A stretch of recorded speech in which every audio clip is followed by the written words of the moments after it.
Today we can make history. One win, that's all it takes. One final push to bring the title home. We've worked for this. Every training session, every goal, every challenge, it's led to this. We fight for this club, for these colours, for you. We're not doing this alone. We need you, your voices and your energy.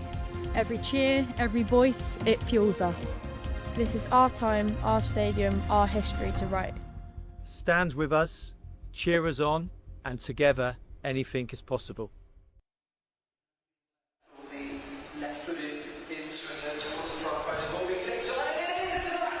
It's the biggest game, you would say, in the history of AFC Bournemouth Women. A very good afternoon. It's a beautiful day as well. A win for the Cherries today in the National League Division 1 Southwest will not only seal the title, but also earn promotion to the third tier.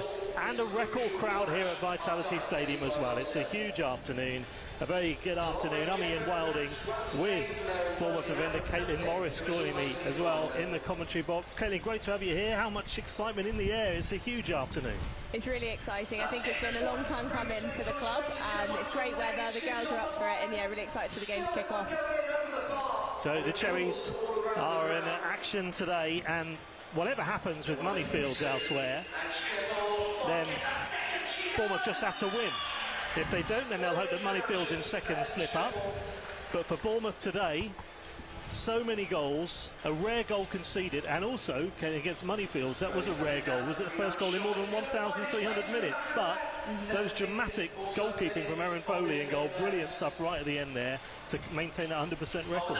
Yeah, I mean, it was a great save by Erin, absolutely incredible. It was really exciting, the atmosphere and the reaction to once she'd pulled off the save. But yeah, it's been a long time without conceding, so it's good to manage to kind of try and limit the damage. Absolutely. Well, now let's have a look back now then. A wonderful night on Wednesday, which means it's all in Cherries' hands today. A brilliant, dramatic win against second-place Moneyfield at Ringwood on Wednesday. Good evening from Long Lane in Ringwood as Bournemouth are hoping to make history. They just need 2 wins and they will seal the title and seal promotion to the 3rd tier. Can Cherries get the victory tonight against second in the league to make it all to play for on Sunday at the Vitality? And that's sort of the prize for tonight, really. Set up that game on Sunday to go and win it at the Vitality Stadium as the Cherries look to make a really positive start. Well, it has been left for the left-footed in-swinger towards the front post. Will be flicked on, and it is into the back of the net. It's a terrific start for Bournemouth. Bloomfield lines up the shot, finds the space out wide. Nice ball. Delivery is into a dangerous area, and it's bounced, and it's going to go. Oh, you thought it's going to hit the back of the net, and it's headed towards goal and still doesn't gone in. There goes the whistle in this crucial clash. Half-time, they lead by a goal to 0.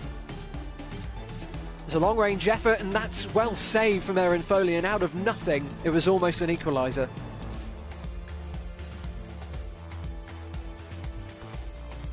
That's dangerous. What a great save, close range. It's going to find its way in the net. It scoops off the line. Still, it won't go in, over the bar. And applause all around the ground. They want to make it 2. And Stripple might get that second. She does! What an introduction for Ellie Stripple.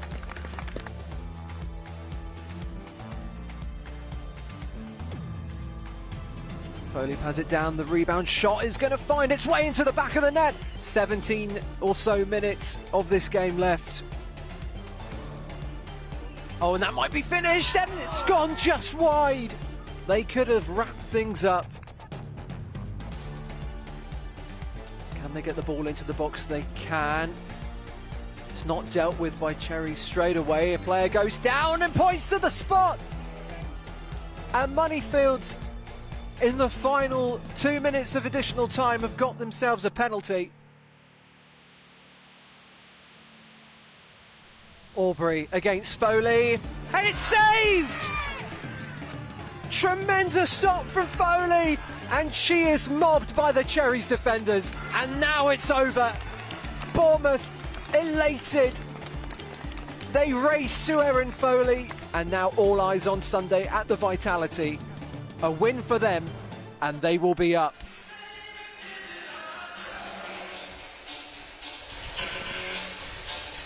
Yeah, what a wonderful evening that was. It sets it up brilliantly today. Bournemouth have won 17.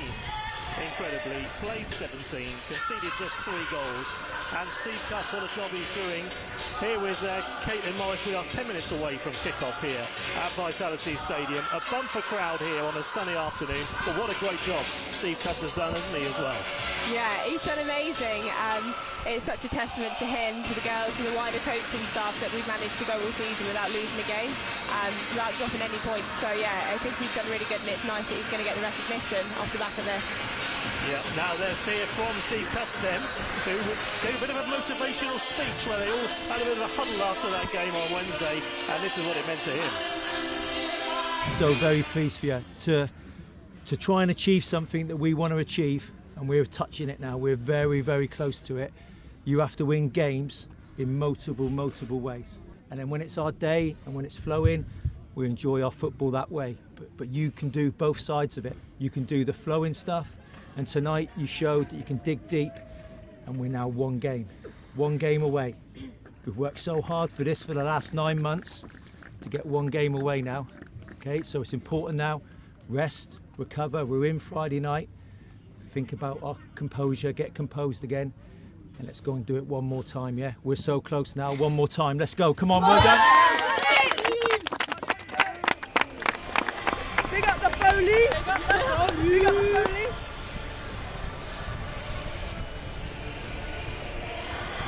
The fans are here awaiting this game this afternoon, which kicks off at 2 o'clock. Steve Cuss there with a rousing speech after that game on Wednesday night.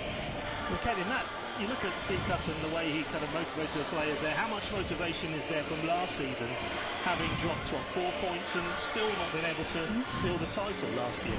Yeah, I think the girls came so close last year and, you know, without dropping any points and getting to that point where it was that game against Exeter, and it's really, really tough, and I think mentally it's hard to get yourselves going again and get yourselves up for it, and I think, it's just a massive credit to everyone that's been a part and has been able to get around everybody to do it again this season, and hopefully with the outcome that we all want. Yeah, well, that's the thing, isn't it, with Bournemouth now at the moment, because of the way that the players that have been brought in, the squad has been strengthened as well. And do you think there is that sort of extra bit of mental resilience now compared to last year a little?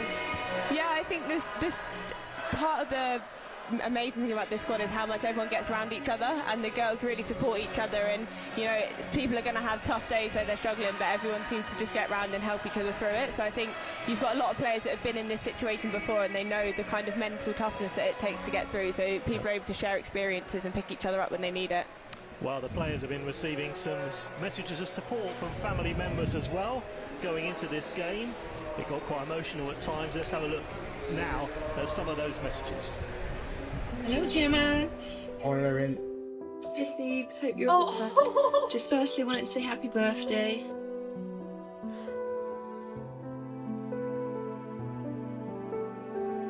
Hello, Gemma. I want to just say how very proud we are of you, and we wish you all the best in your upcoming stadium game against Bristol Rovers. My family means everything to me, so that's such a nice message. Hi, Erin. All your young aspiring football fans and myself will be there supporting you today. And yes, I haven't forgotten, it's still £10 a goal. Don't worry. I know it means so much to him as well, and it's what it means. It's what I do it for, is to make my family proud, and to see that, and I know when I see him at the game, that means a lot. I want to wish you all the best of luck with today's game. Inspire a next generation. Go smash it like you do every week. I'm gonna get upset.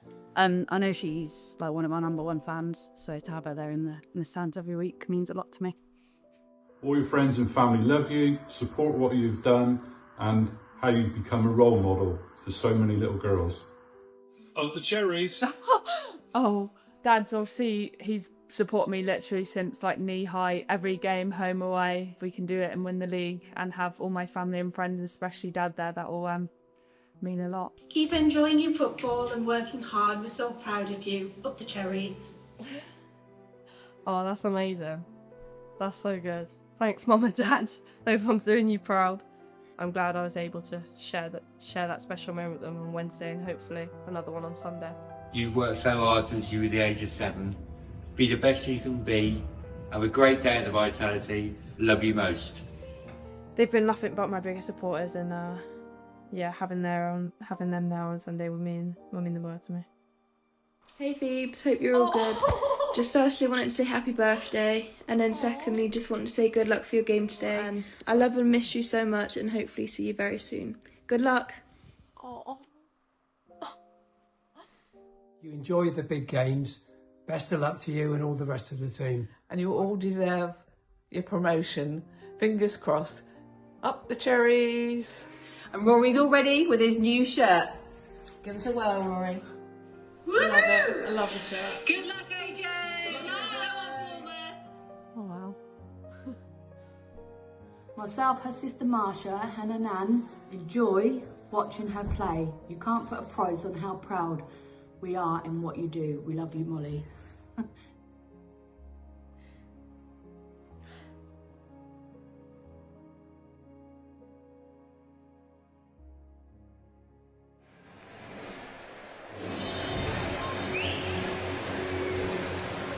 So the players are imminent, as you can see. We're minutes away from kickoff for what is the biggest game in AFC Bournemouth Women's history.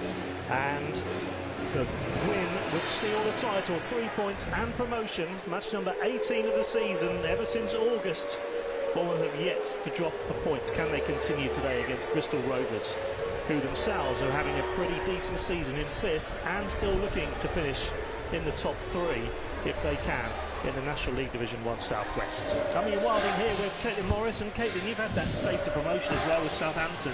How much does that, you know, give you a flavour? Because that was a wonderful day for you, wasn't it, at the Stockport there when you beat Wolves a few years ago?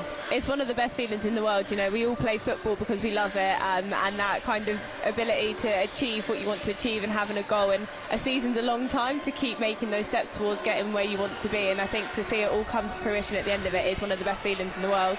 Yeah, when it all came to fruition, hopefully it will come to fruition today as well.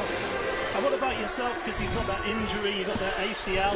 How far away do you think you are now to recovery, or is it just taking it week by week, month by month at the moment? So I'm only a week post-op, so I'm right at the beginning stages. But I've had my surgery. The club have been amazing with supporting me, so it's nice to be able to now have milestones and tick them off. So hopefully, kind of midway through next season, I'll be looking to get back out onto the pitch. Yeah. Okay, the AFC Bournemouth in action. The players are out onto the pitch. Here we go then. It was a huge night on Wednesday against Moneyfield. It's even bigger one, this one. Steve Custer's keeping his feet on the ground. He says he's not allowing himself to think yet about what it would mean to lift that trophy and seal promotion today. He's still staying professional, but no doubt, as he says, he is only human. And he will dream a little, I'm sure, going into this game today. It's a 2 o'clock kickoff, and there are goals all over the park for Bournemouth. They've had a couple of really heavy wins as of late. And that's the thing, isn't it? Because everyone is chipping in with goals. Bloomfield with 21, Markham with 19 stick out, but then after that you've got, what, 15, 16 have chipped in with goals this season. It's great. I think it takes the pressure off. You've got players that who's coming from every angle, different positions, and it just means that people can have a bit of a dip in their performance, and you can trust that your teammates are going to pick you up and, you know, get that goal when it's needed. Yeah, absolutely. So AFC Bournemouth then are in a really good place right now. 7-0 wins against Bridgewater and Bournemouth Sports in the last 6 weeks. And the last defeat in the league came 2 years ago against Cardiff in March 2023.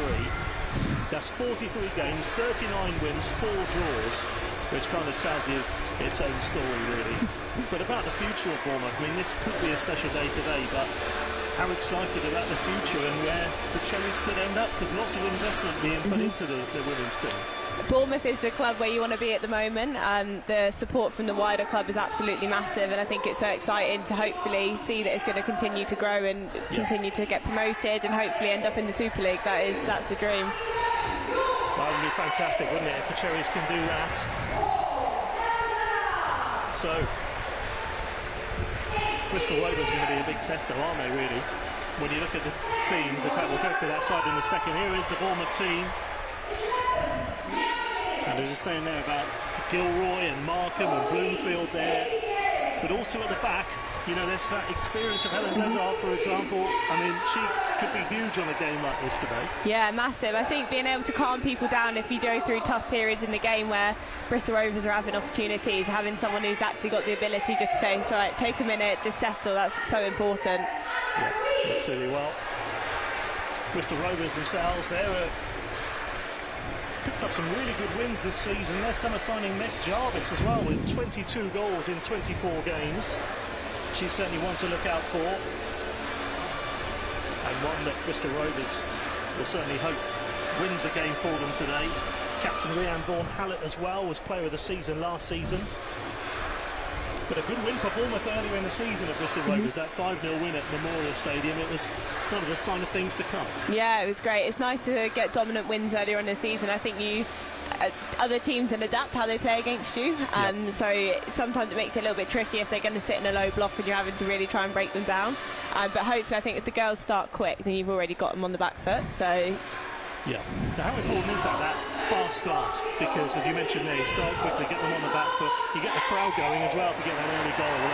you know, hopefully for the whole 90 minutes. Yeah, momentum in football is everything. You can see in games, as soon as one team's on the front foot, regardless of what the score is, you know, if Moneyfields on Wednesday night we're 2-0 up, they bring it back to 2-1, and all of a sudden it's that feeling of, you know, not knowing how to react to it. So it's definitely important to try and stay on the front foot as early as possible and continue the momentum throughout the game. Well, that's the thing, because Moneyfield's getting that goal back. Erin Foley's heroics, absolutely fantastic stuff, as we were saying earlier on in the show.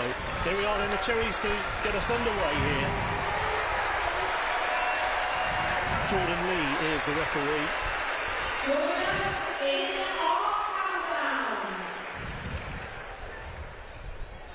And this is now the 7th game at Vitality Stadium as well for the Cherries. A crowd of more than 6,000 were here for the game against Swindon, with a 4-0 victory, but this one picks the lot in terms of significance. They'll be hoping by 4 o'clock today they will be celebrating here on a sunny afternoon.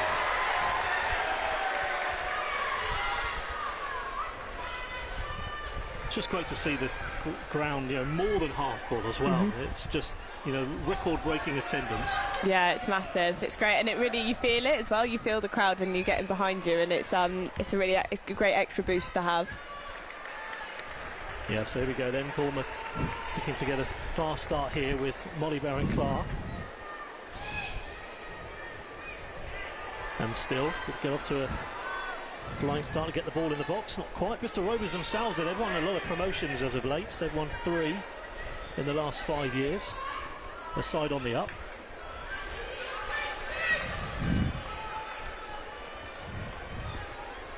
It always felt like this was going to be a big game anyway, didn't it, with the crowd? But it's nice that it just coincides with such a significant afternoon. Yeah, no, definitely. It's being at the stadium as well, that's massive. You know, being able to hopefully get the result we need at the Vitality is huge.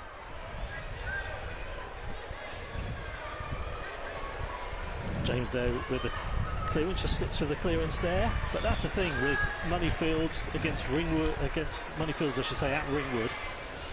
That's become a fortress in itself, so it's a ground that you can really use to your advantage, isn't it, that one? Yeah, definitely, and it's always different when you're playing on a stadium pitch. You know, it's that little bit bigger, it's watered, a little bit better, the ball's a little bit more slick, slip over a little bit easier, so it takes 5-10 minutes just to kind of find your feet and settle in it a little bit.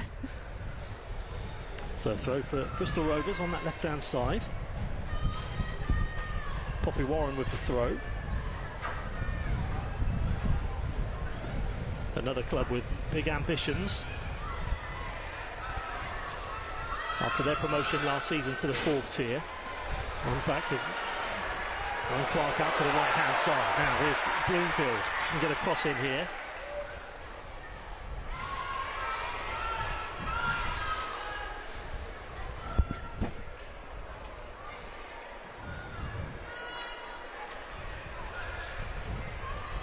Good to see Ellen Bedwell as well, back in that side as well after the injury problems she's had. The 35-year-old. Left-hand side goes out to McGuinness now. Bloomfield's in there, so too is Markham.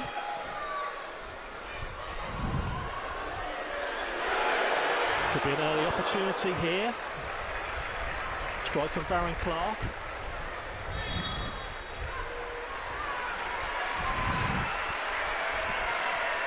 So Jenna Markham's easy to recognise though with that mask she's got on at the moment. I know, though, she took it off halfway through on Wednesday night, so we'll see how long it lasts today. How off-putting it is, I have to see. First corner then of the afternoon.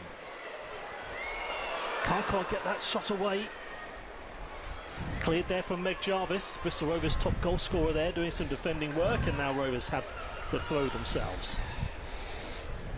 But at the moment, I know it's very early, but keeping it inside Bristol Rovers' half. Yeah, that's what you want to do, keep them pinned in. Yeah, headed up now again from Bloomfield.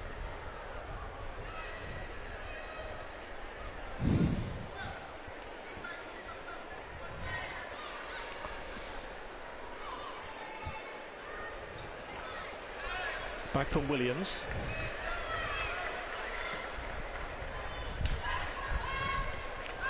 Out to Abby Jones, to McGuinness. Good start getting in that final third already on a few occasions. Back again towards Jones. Won't quite find Bloomfield. Back to Williams. Certainly worth a go from there as well. But the chances are coming already. That time it just sails wide there. But a positive first 5 minutes for the Cherries. Yeah, this is what the girls would have wanted, just to come out, keep them in their own half, get some shots off.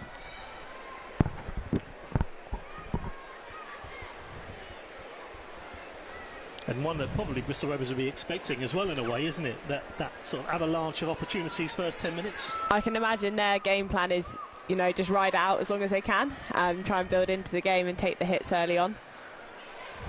Yeah, it feels that way, doesn't it? Now is McGuinness again, who's got plenty of the ball already on this left-hand side. And still. Comes back out to James. And Georgina Hunt, let's say, with the first shot at her.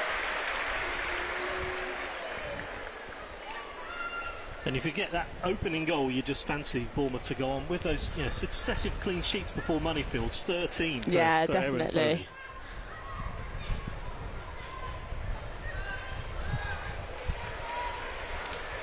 Now it comes back again to Jones. 5th season at the club.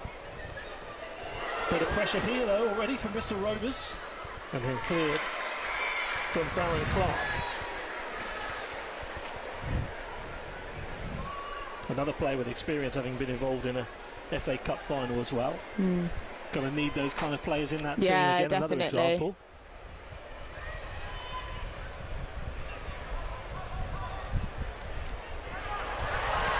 Now puts Markham away. Bloomfield in support.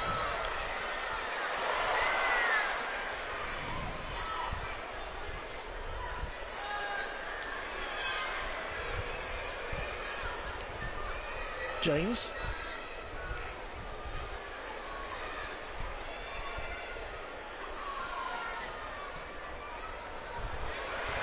Oh, good chip forward now. This is an opportunity if they can get the shot away.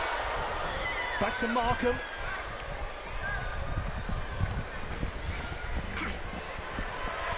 Again, looking dangerous. Can't quite find James, and then, well, Laura Barrett just had to get a touch to it. It's always hard when you're defending facing your own goal. She's done well to put it wide there.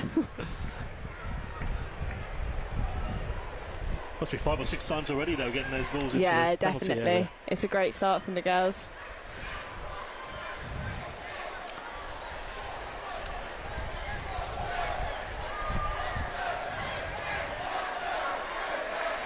So a second corner then for Bournemouth. Can they do something with this?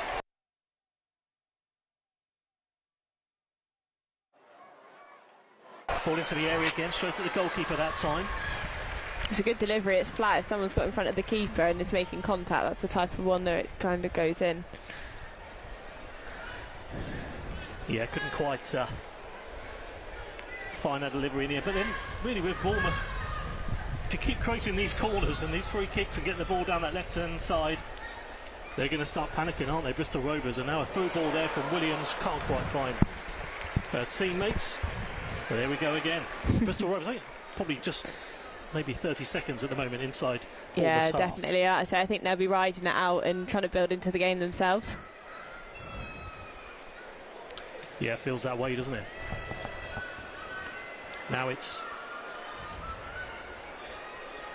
Williams again with a header.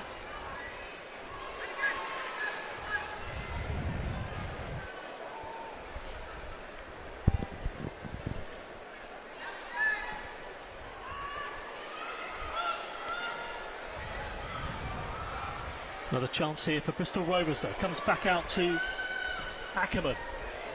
That's a dangerous ball in as well, and that again is one of those that really could have gone anywhere, to be in truth. Yeah, it goes to show you can have all the possession, be creating the chances, but you can't switch off. You know, you've still got to be alert to things at the back. So well done to Abby and Erin for dealing with that one. Yep.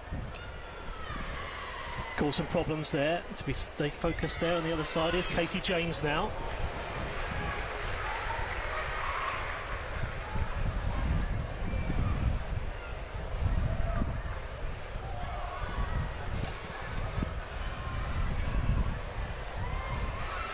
Aimed up towards Bloomfield.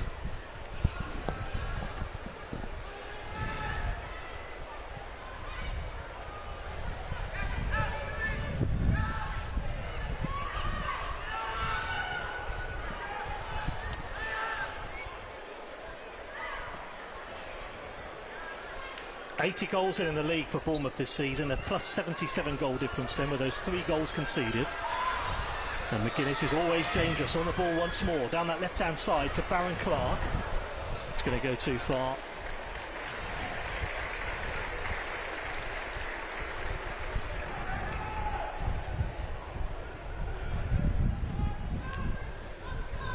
But how much of, I suppose, a bit of pressure off today, because it's not on the final day. There are opportunities after today as well to potentially do it with 4 games to spare. That would be quite some going.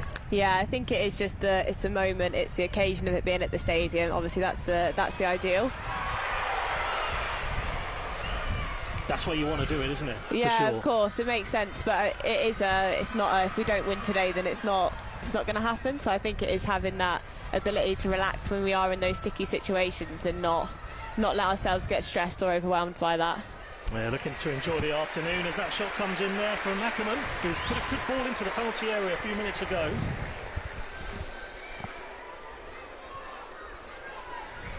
Here in the National League Division 1 South West, Nathan Hallett-Young as well, the Bristol Rovers manager, doing a pretty decent job. Won Manager of the Month back in October.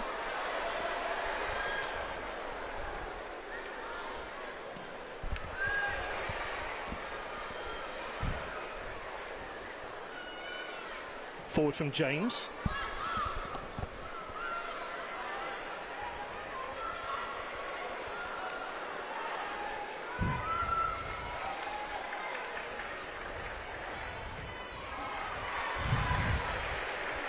Bristol are looking for that direct route when they're in possession, you know, looking for the turnover and get people running back to try and deal with the ball.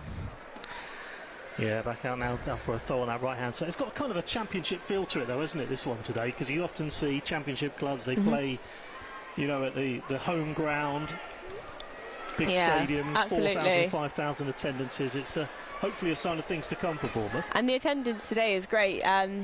Other championship games that are played at stadium, you know, get similar numbers to this, sometimes not quite as many. So the fact that, you know, we're in tier 4 of the women's leagues at the moment and we're getting this many people is amazing. Yeah, here's McGuinness again.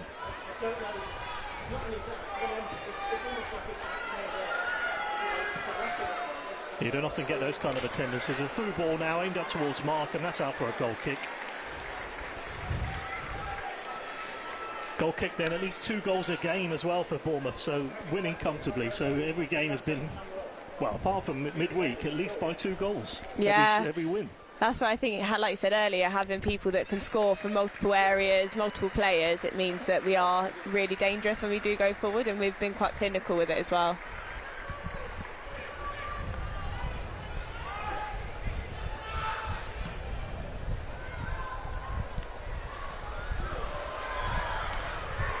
Here's Markham again, not going to quite get there that time.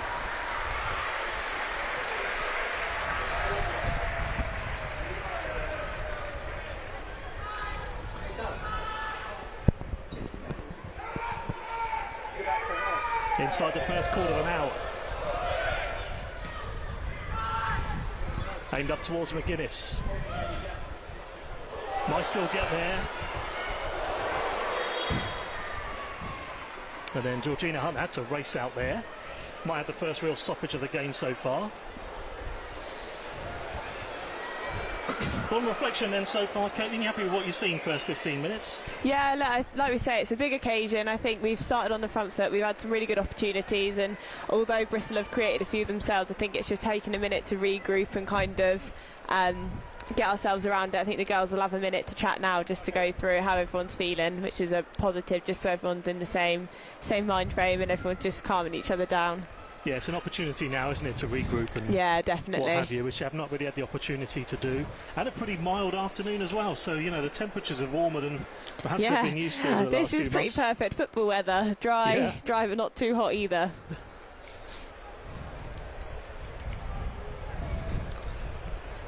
So it's all rides, well, it doesn't all ride on this one, but Bournemouth could seal promotion and the title today with 3 points against Bristol Rovers. Goalless so far. Bournemouth have put plenty of the balls into the box if you're just tuning in. Bristol Rovers themselves have also had a couple of opportunities, but evenly poised so far. The Bristol Rovers as well, they've won 3 league games in succession on 3 occasions, so they are a dangerous outfit, and they've got players that can cause real problems. But it will be interesting now, won't it, Caitlin, to see how the next 5 minutes develops now after that bit of a stoppage. I think there's always an element of nerves at these games. It's always a little bit of heightened emotions and everyone's feeling a little bit anxious, so it makes sense that the first 15 minutes is just a bit of time to settle.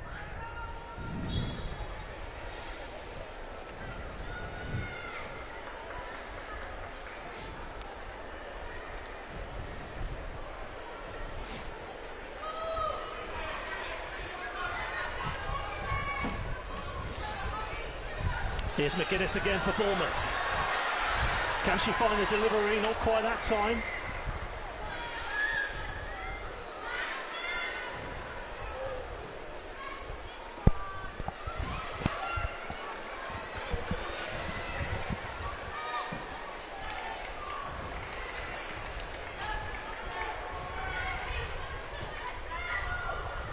Here's Williams, and Williams is actually 24 today, so another player, of course, come from Southampton. Yeah, so I think she'll be really excited. Yeah, hopefully get a good result on her birthday.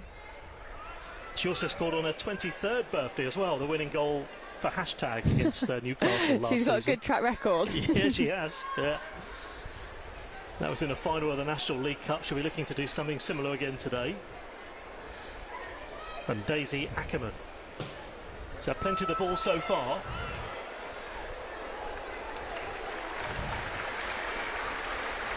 Helen Blazard heading behind. First Bristol Rovers corner of the game so far. Yeah, it'd be interesting to see how they set up for it. They've left 3 at the back, so they are being quite cautious still. Yeah, they're not all getting forward, are they? There's 5 of them now in the box. Now there's 6. Bournemouth have Markham up front as well if it comes back to her. Yeah, she's a brilliant outlet in these situations because she's so quick. Well, it's worth a go as well there. Quite a strike from Charlotte Buxton. Hit it with pace, just couldn't quite dip down enough.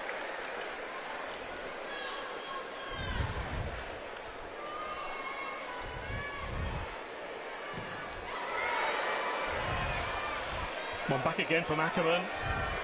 Here's a chance here for Bristol Rovers to take the lead, and how close was that off the post? It looked at first like that was heading straight in. But what a shot that was. And Chloe Bassett, she had some space, didn't she, to pull the trigger. And that's why when you're in that position, you know, it's always worth a strike.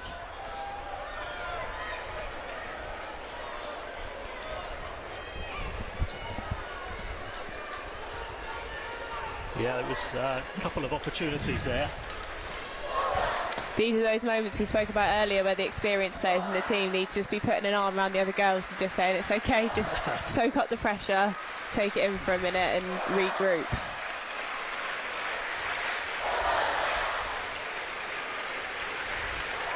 As the atmosphere builds here, that time that's again off Ackerman.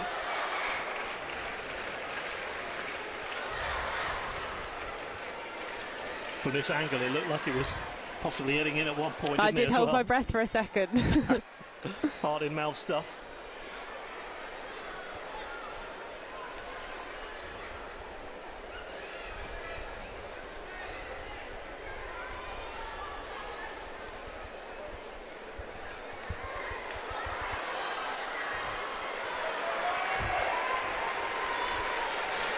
Better for Bournemouth though, an instant. Yeah, it's just reacting, there. you know, you're never going to go 90 minutes without the opposition creating any chances. It's how you react with it and bounce back, so getting straight back in for a corner of our own is ideal. And it's going to be Molly Barron-Clark then to take the corner. Third Cherries corner of the game so far.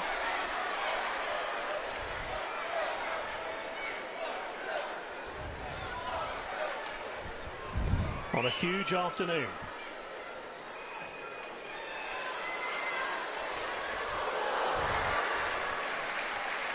Blazard there, I think, with the final touch for the Cherries. Always going to be difficult though, wasn't it? A crowd of players in there. Yeah, it's hard, especially when you're trying to generate the power yourself as well, when you're trying to get the power for it to kind of go back towards goal.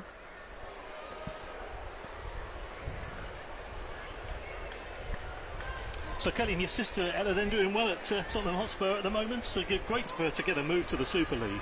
Yeah, no, she's doing really well, absolutely loving it up there, which is really positive as well, so I'm really proud of her. Always felt like she had the potential to move up to that level at Southampton as well. Yeah, definitely. She's a great player. She's such an attacking threat, and she's got a great attitude around it as well. So it was always on the cards. And be keeping a close eye on her game as well today, because she's in action against West Ham. Yeah, she is. They were 1-0 down last time I checked, so I might have to check again in half an hour or so. Yeah, we'll try and keep you up to date with that one. We'll bring you the Moneyfield score in a second as well, because they're in action. So whatever happens here today, if Moneyfields were to slip up, their Bournemouth will seal the title anyway, whatever happens. Good goalkeeping there from Foley, who raced out. Well, that was pretty ambitious. Yeah. I think that was always... I mean, she seemed keeper was a little bit off her line, so it was a decent attempt.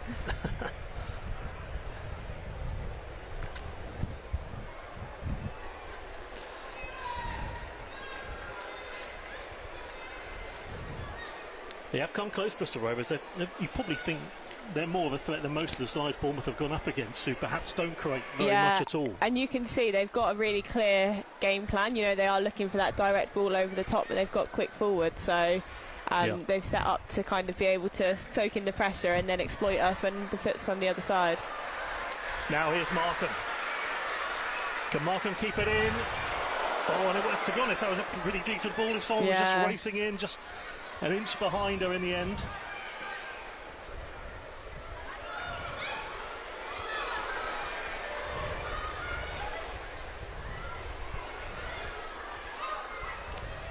Abby Jones. Well, Daisy Ackerman's certainly one of the players to look out for today. She is causing problems at the moment. She's quite tenacious, but she's putting pressure on, which is always hard dealing with the ball when you're under pressure from someone who's being really direct. She is. It's that high press, isn't it, from Bristol Rovers generally? They seem to be doing that job pretty well today. Yeah, I think they're reacting really well. When the ball's in our half, they are getting players around it and making a real effort to close down the space. Good to see that Steve Fletcher stand pretty much full behind that goal as well. Yeah, it's absolutely amazing. Looking at all the people here today, it's great.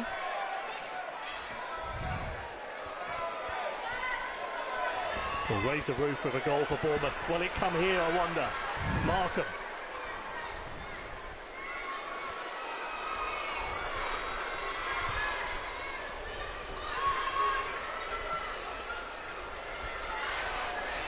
Strays offside there. Meg Jarvis.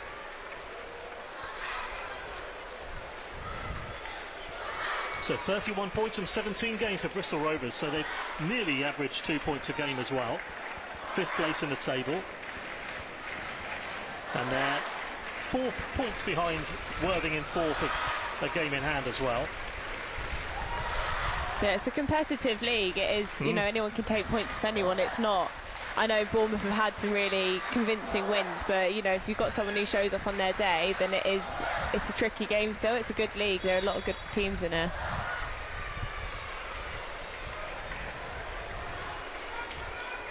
I think last season showed that, didn't it? Not just Exeter winning the league, but Moneyfield's consistently good at this level now. Yeah, absolutely. As well, and Swindon.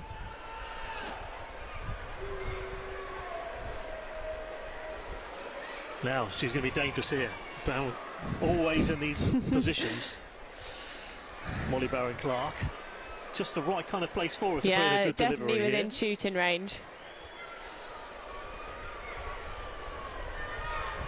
Now and James stand over it.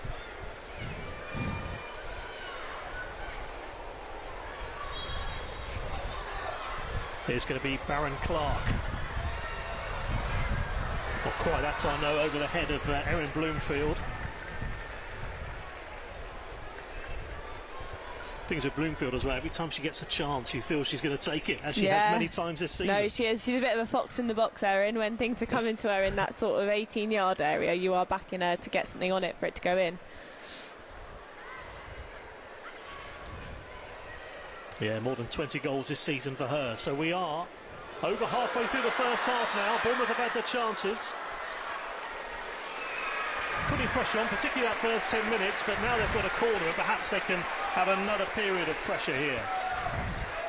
Yeah, like I say, you're never going to have momentum for a whole 90-minute game. It's just kind of soaking it up when you're under the cosh a little bit and then, yeah, reacting to it well, which I think we have done. It's going to be Baron Clark again.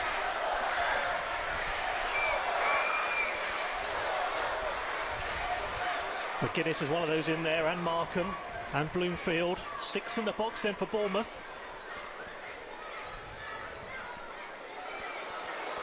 And again off the woodwork, and again somehow, well, it's off the goalkeeper's head, would you believe? Georgina Hunt. It was a headed clearance, I think, from the goalkeeper. Gosh. And that is the closest Bournemouth have come so far. Yeah, I mean, great corner right in the... It's right where you want it.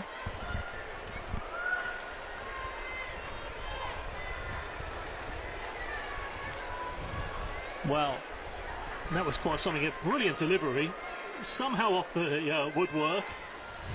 And then how on earth that stayed out, I have no idea. But miraculous goalkeeping, you would say. I don't think she knew too much about it, did she? No, I know. Sometimes it's just being in the right place, isn't it? I think when you're a goalkeeper, if you're getting back up quick enough, there's always a chance. Close as they've come then off the woodwork, both sides have hit the woodwork now, so they've had the opportunities, both teams.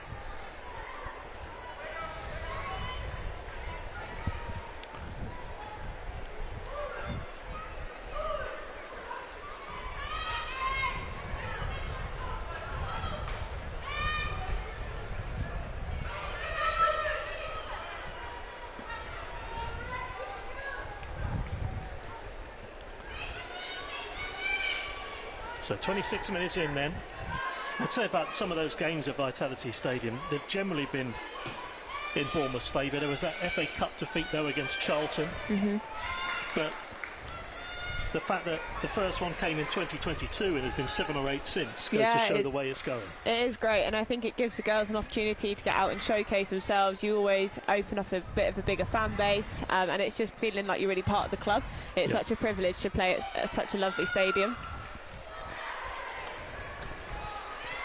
That's a really good ball in as well, and well, you fancy her from that distance, but those two linking up once more, Daisy Ackerman and Meg Jarvis. Yeah, they are causing problems. Good cross, wasn't it, into the penalty area? Yeah, it's a great delivery. It's not a bad strike as well, it's just slightly off target. Yeah, just off the score, away from the post in the end. How difficult from that angle as well, because it's not easy, I suppose, to shape your body and she's managed to almost hook her foot around it. Yeah, they come again though, Bristol Rovers.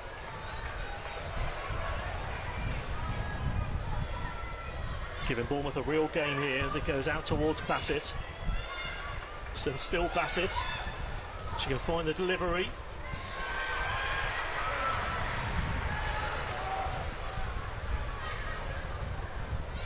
Out to Douglas. Douglas cross.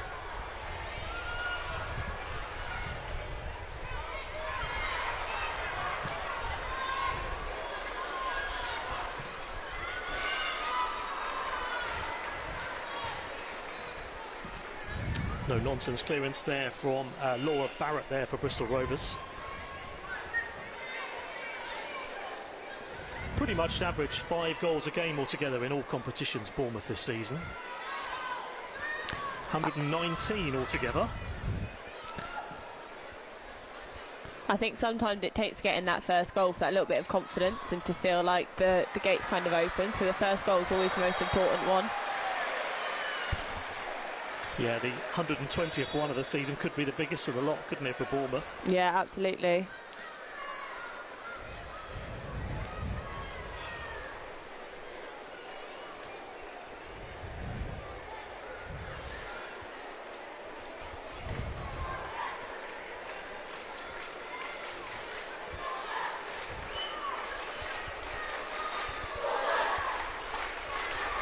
So a quarter of an hour to the break.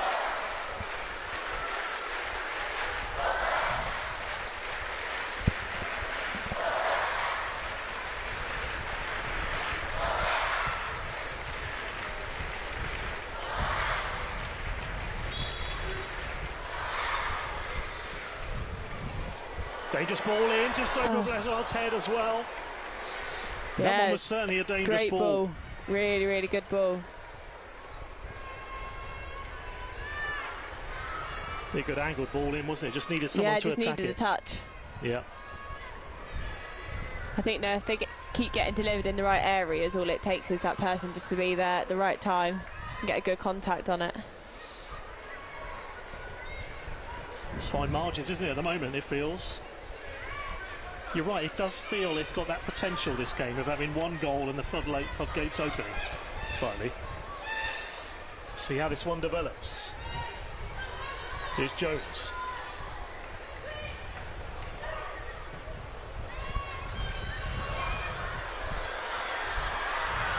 Now Martha could be in here. Has she got support? Oh no, just tumbled. I think she did well trying to stay on her feet. Yeah. The Bloomfield running in, but it could have been maybe a little too late.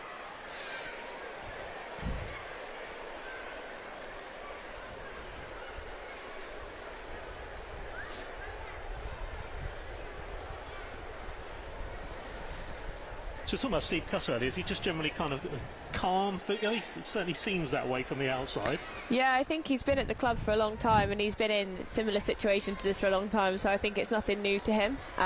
You know, he's got the experience, and he knows that he's got the players, and I think he's got the team around him to be really supportive. So yeah, I think he's in a great position, and he is very cool, calm, collected when you're kind of having the conversation. There's obviously moments where emotions and frustrations and all of that comes up, but it's so natural to be having those feelings when you're part of football. You know, we all get the players, staff, fans, everybody. Good thing about Steve Cuss now is he must pretty much enjoy every weekend, because won every single one of them this season. So I think with Steve, he's still quite demanding on the performance. So sometimes, even if you've had the win, it's actually looking at, we might have got the 3 points, but it's being really hypercritical and making sure that everyone's continuing to develop and not just sitting back and saying, oh, we won, so it's okay. There's that continuous kind of want to develop the team. Now it's McGuinness. That's vital, though, isn't it, as well? That's, I suppose, one of the reasons that 100% record is still there when you demand what he demands.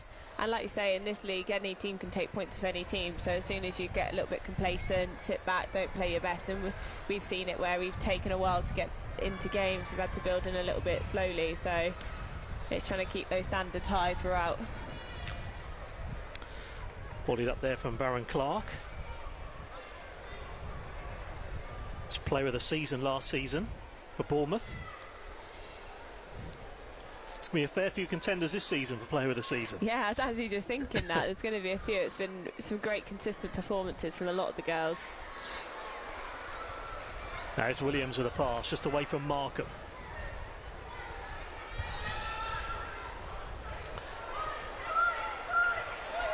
Jones. Good driving run from Jones into Markham. Goal kick. It's good to see, though, good to see players with the ball at their feet and driving and taking people on 1v1, because they're great players technically, physically, and they are able to kind of beat players in those situations. So it's nice to see that she's got the confidence to do that, and you can hear the girls that are, you know, they're encouraging her to do it and take her on.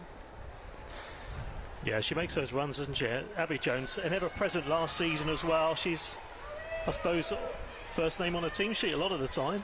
Yeah, I think she's a good captain for the club as well. You know, she's really good at reaching out to the girls and getting around them. So there's the on the pitch and the off the pitch is huge for her.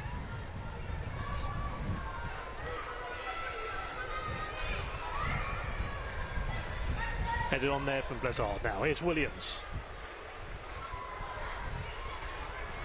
Gilroy, who's on the score sheet of Southend midweek. This record attendance here, which will get official attendance for you in the second half.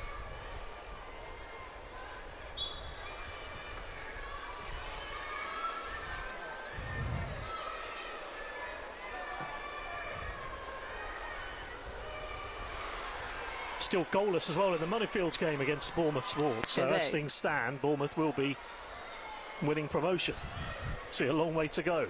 Out to Gilroy.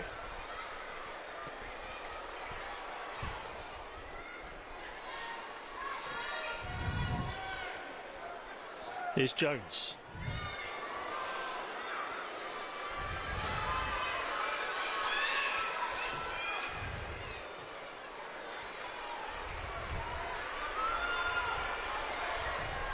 There's Baron Clark with the clearance.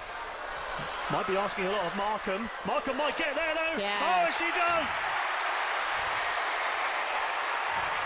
Well, you felt like that goal was coming, especially for her. Gemma Markham has got her 20th of the season, and that is possibly the biggest of the lot. Bournemouth, one huge step towards the title and promotion. 1-0 Bournemouth. Well, she just kept going and going, didn't she? Just kept persevering. Yeah, and until she's so she found quick, a way through. You know, as soon as it's bouncing, she's always likely to kind of nip in there and get to the ball first, so it's absolutely great. And you just wonder now what that could do for the rest of the game. We said that about that first goal, what it can do, Absolutely. build that confidence. You know, confidence will be high now, everyone will be settled, and hopefully the girls will continue to build on from it now.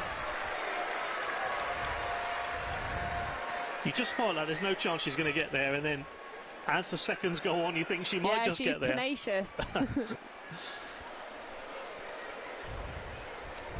Should be keeping that mask on now, I'd have thought. Yeah, good luck. Yeah. Well, an injury to the goalkeeper, Georgina Hunt, in the process.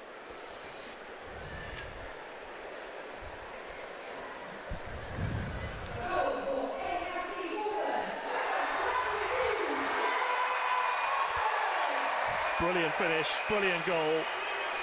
And it's a nice little bit of a competition there between her and Bloomfield as to who gets that top goal scorer, which is good competition. It's great. And I'm sure there'll be a bit of healthy banter between the two of them over it. But they're such different players, so they complement each other really well when they are playing together in that sort of two up top setup.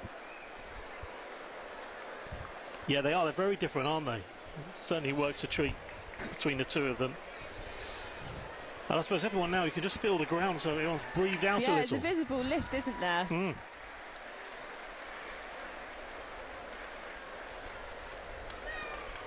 And the second real stoppage of the game as well after that early injury.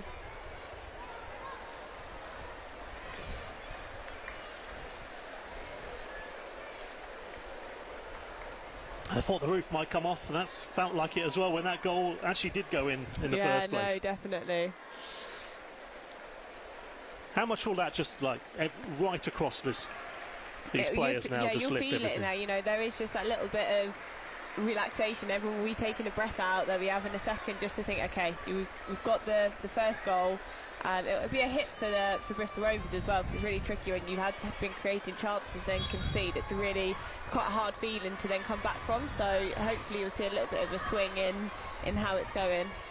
Well, it's that, I suppose, being able to play your game as well, isn't it? Where you could just perhaps not take so many risks and play your game. Absolutely. It changes everything. As soon as there's a goal involved, your whole setup kind of tends to shift a little bit.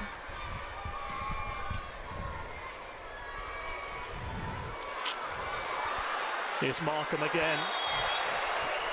And I think that might be the first card of the afternoon as well, but that is what Markham is on form now, on fire after that.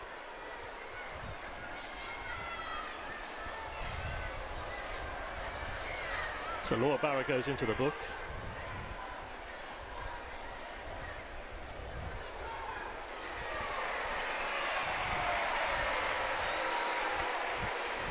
Took him a while to come out with a card, but eventually he gets one. It changes her game a little bit now as well, because she'll have to have in the back of her mind that she is already on a yellow card, and again those challenges where a little bit 50-50, you tend to pull out of them a little bit more, so people like Jen can really exploit that and try and get in front of her, get there a little bit later and nip in front where she's maybe a little bit more unsettled and unbalanced. Yeah, well, that's the thing. Markham's going to be a nightmare to play against now, isn't it? When you're on that yellow. So Baron Clark stood over it. Cherries have that 1-0 lead. Markham scoring a few minutes ago. We had that stoppage with the goalkeeper down for a couple of minutes. And there's James.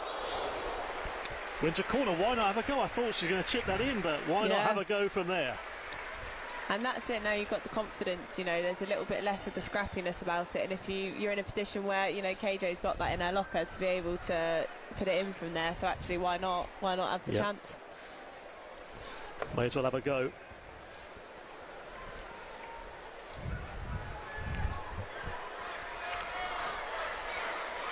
So,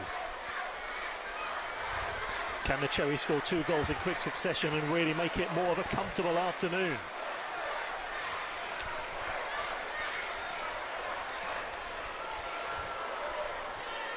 Couldn't quite find Gilroy, who was in there.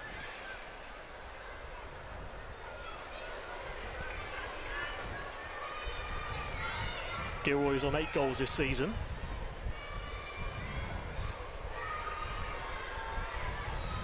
Just going back to Phoebe Williams, I found in the Championship as well, making that step up.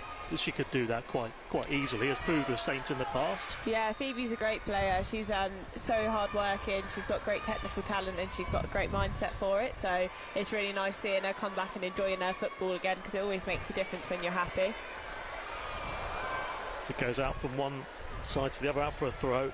And what about those levels kind of between the 4th tier and the 3rd tier? Do you think there's a huge gap between the two? I don't think there's a huge gap. I think there's definitely a step up, but I think where Bournemouth are at the moment with the squad that we've got, I think we'd be quite comfortable hopefully in stepping up and competing with the teams that are already in there.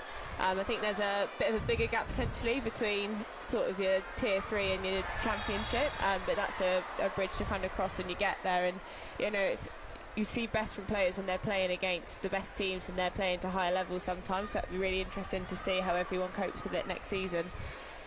I suppose the Championship is general full-time teams, isn't it? Whereas the league below, yeah, absolutely, not so much. No, that's it. And I think, you know, anyone's going to improve when they're playing football every day, and it's their main profession, you know. So it'd be really exciting to see.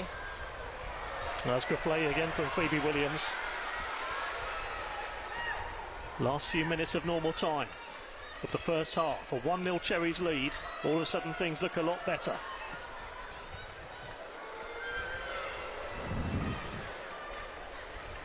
Couldn't quite find Gilroy that time.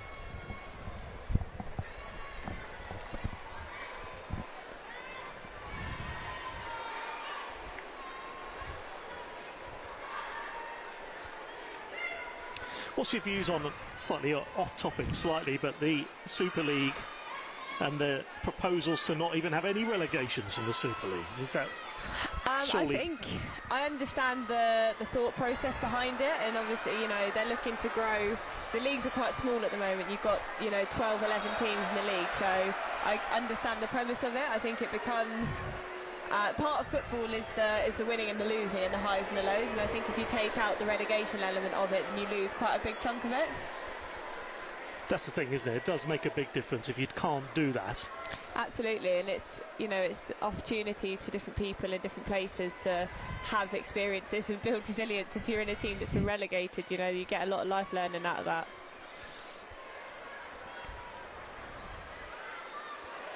It's a dream, isn't it? I say now, what an opportunity. Well, I was just saying, I thought I was going to dip down even quicker then from Molly Barron-Clark, but she's playing with confidence. She thought, why not?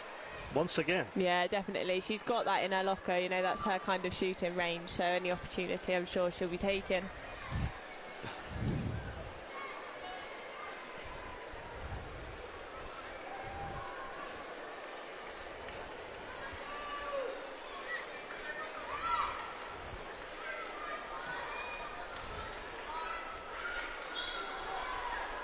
Foul from Markham. I have a feeling we're going to have a fair bit of stoppage time here as well after those 2 stoppages. Quite big ones, haven't there?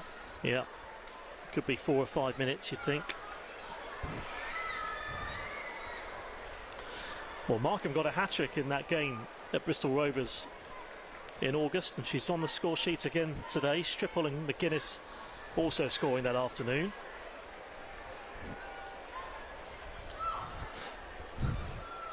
And that starting last season with that 13-0 win at Selsey, which was a pretty good way to start last campaign. Yeah, absolutely, absolutely. You know, everyone loves scoring goals and winning by big margins.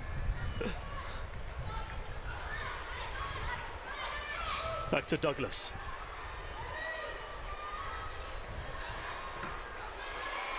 Still Douglas.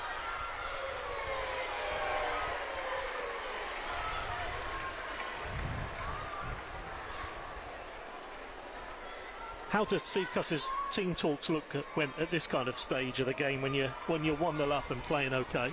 I think going in at half-time, the message will be just to keep calm, keep, you know, secure at the back, don't give them any opportunity, because what you don't want is to let them think that they've got an opportunity to come back into the game, and then at 1-1 again the whole picture changes. So a lot of it will be around being clinical, taking our chances, but really keeping that security at the back. Got to be wary here. Oh, brilliant defending as well from Blizzard there. Now it's just Markham, Williams and Bloomfield trying to get there. It is 5 minutes of stoppage time we're going to have.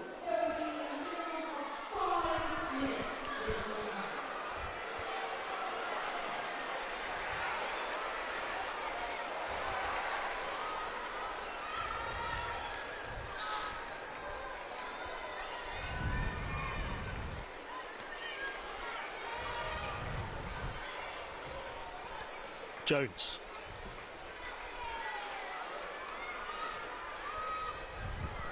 We'll look back at that Cherries goal as well at half-time, just before we have a 15-minute break.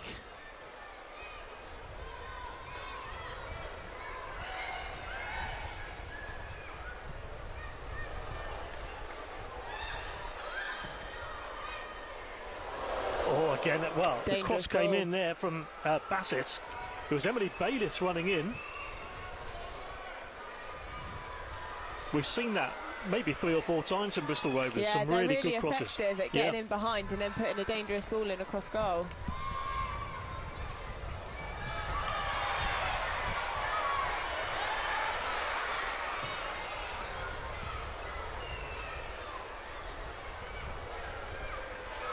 Here's Meg Jarvis. Bournemouth looking to keep her quiet today.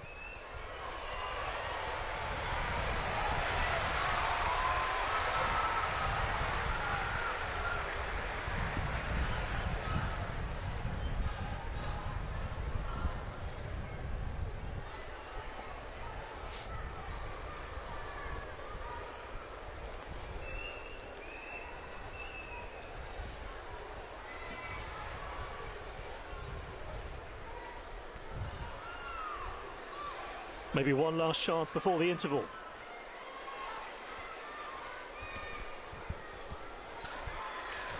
Here's Williams.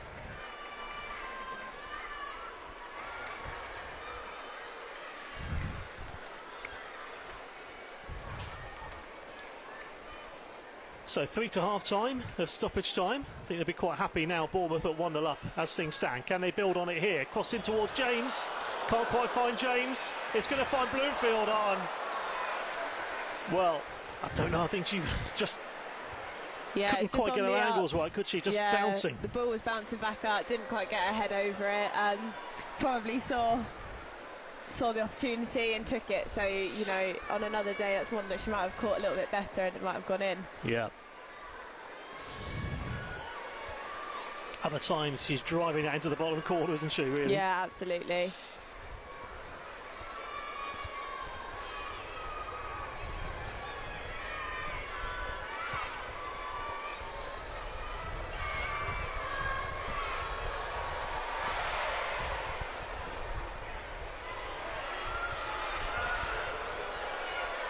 Here's James.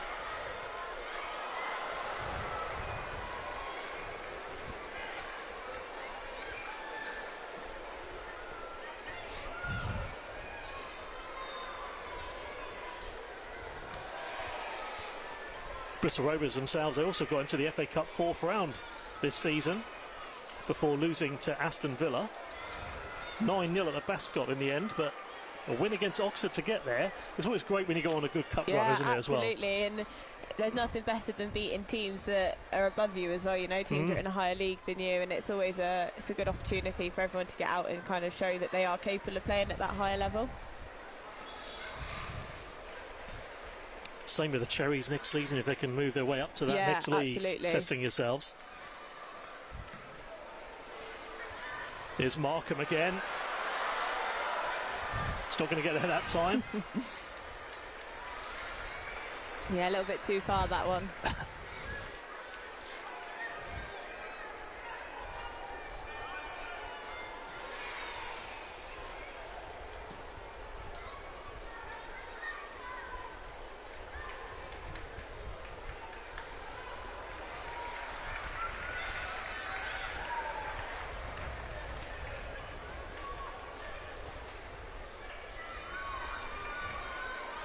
Last few seconds into the first half. We will, as I say, show you the best of the action in a second of the first half.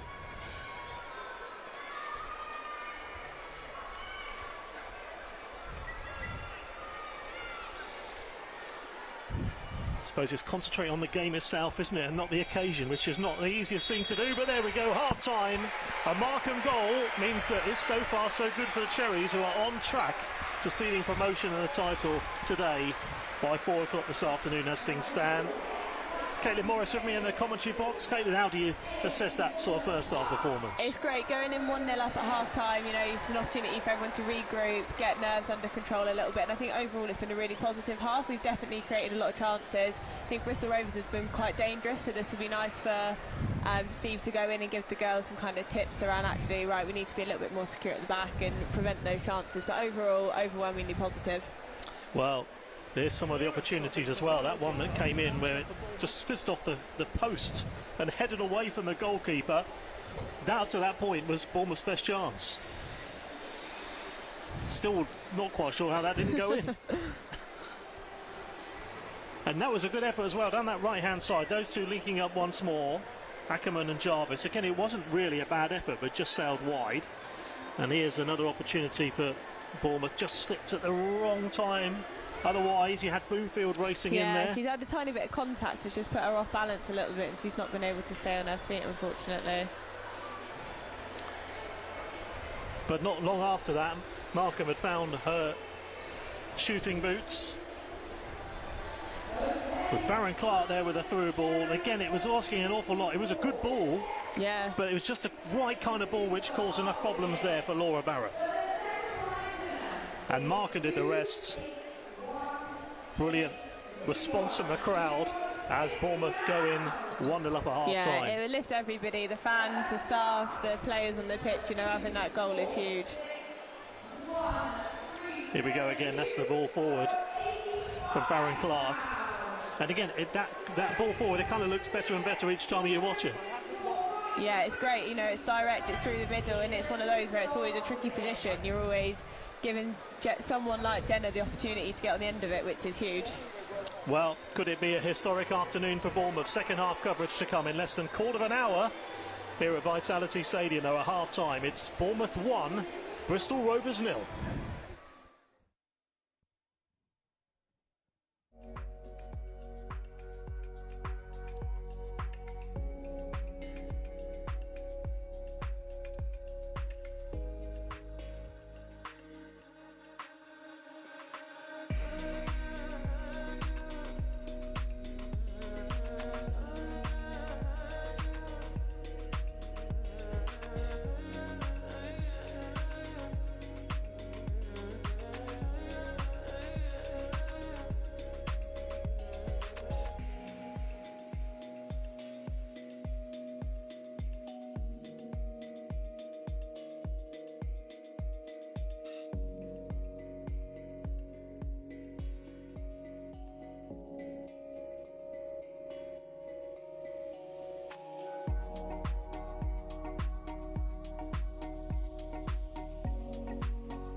Welcome back to Vitality Stadium.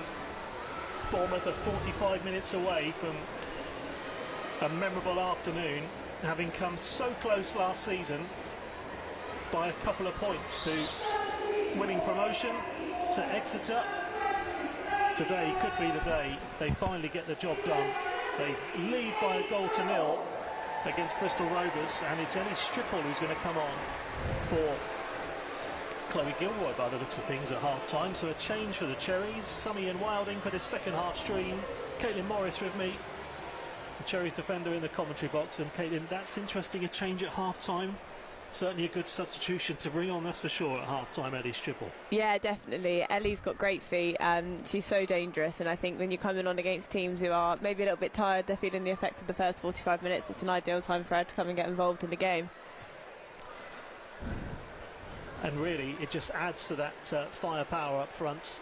So Foley in goal, Trewick, Blizzard and Jones. James, Williams and Baron Clark, and then now with Stripple coming on, with Markham, McGuinness, Bloomfield. I mean, those four alone. It's quite a scary lineup, and they're all players who are direct. They like to be on the ball, they like to create chances, and they like to get shots off. So I'm sure Bristol Rovers will be a little bit nervous about seeing the introduction of Ellie on top of everyone else. So Bristol Rovers then to get us underway in the second half. A 1-0 lead. It was a goal from Jenna Markham. And away from Thierry Gauvin there with the clearance. The Bristol Rovers caused Bournemouth some problems at times. But I know it's greedy to say, but you still won't really feel comfortable until that second goal goes in, really, will you? The way things are, all it takes is a deflection or anything the other way. Definitely, and I think the girls will be aware and the staff will be aware that Bristol Rovers have created chances, so I'm sure the message will be go and start how you did in the first half, go and get that second goal and just create a bit more of a cushion there. Work to do for Bristol Rovers. Nathan Hallett-Young. They went on a great run earlier in the season, though, under his guidance. I was saying earlier about Manager of the Month in September when they won 4 games in 5. But every single Bournemouth game, you'd say probably until midweek, has scoreline-wise anyway been a convincing one at that. Maybe not over the 90, it may not have felt like that as such. Here's Baron Clark. Now to McGuinness now, who did, especially that first 15 minutes down that left-hand side, had so much space. She's such a powerful player when she's got the ball at her feet and her head down, driving at people. She's got the ability to go past people so easily. Yeah, it makes such a difference when she's in the team, which is most of the time. You know, here's James. Now here's Markham. Markham's got options here. This could make it 2. Bloomfield could make it 2. Just a little bit. The touch just took her away, didn't it? To not allow her to get the shot. That was good defending as well. Last ditch challenging from Bristol Yeah, Rovers. it's a brave challenge in there, and no, but again, it goes to show the danger that we've got when we go forwards, and you know, slightly tighter touch, slightly quicker finish, and that's a really good opportunity. Bourne Hallett, the skipper, there with the block. It was a brave challenge, isn't it, to be fair, because A, you've got to win the ball, and B, you've got to try and not get injured in the process. But I suppose it's the challenges you have to make, isn't it? In those situations, you've got no other option. Did well. Just saw that was going to be the perfect start to the second half there for Bournemouth. Yeah, I'm sure that probably would have been Steve's absolutely ideal start, and that's what he would have said to the girls, just go and score as early as you can. Now it's Williams with there. Out to James.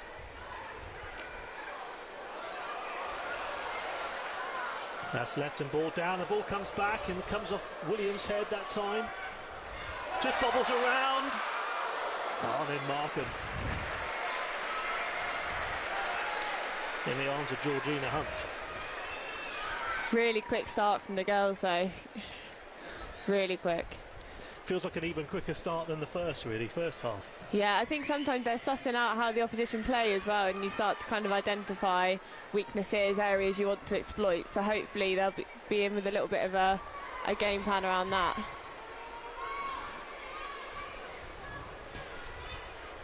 Again, we'll get the official attendance for you in the second half. Number of big figures watching, including Bournemouth boxer Bristol and Smith is watching on today, who had a good view, sat in the south stand of that goal.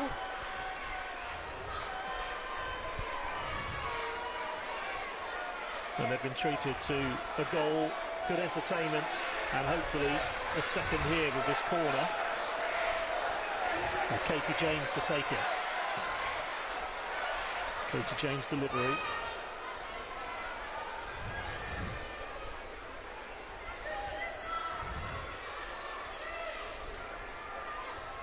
There's Stripple.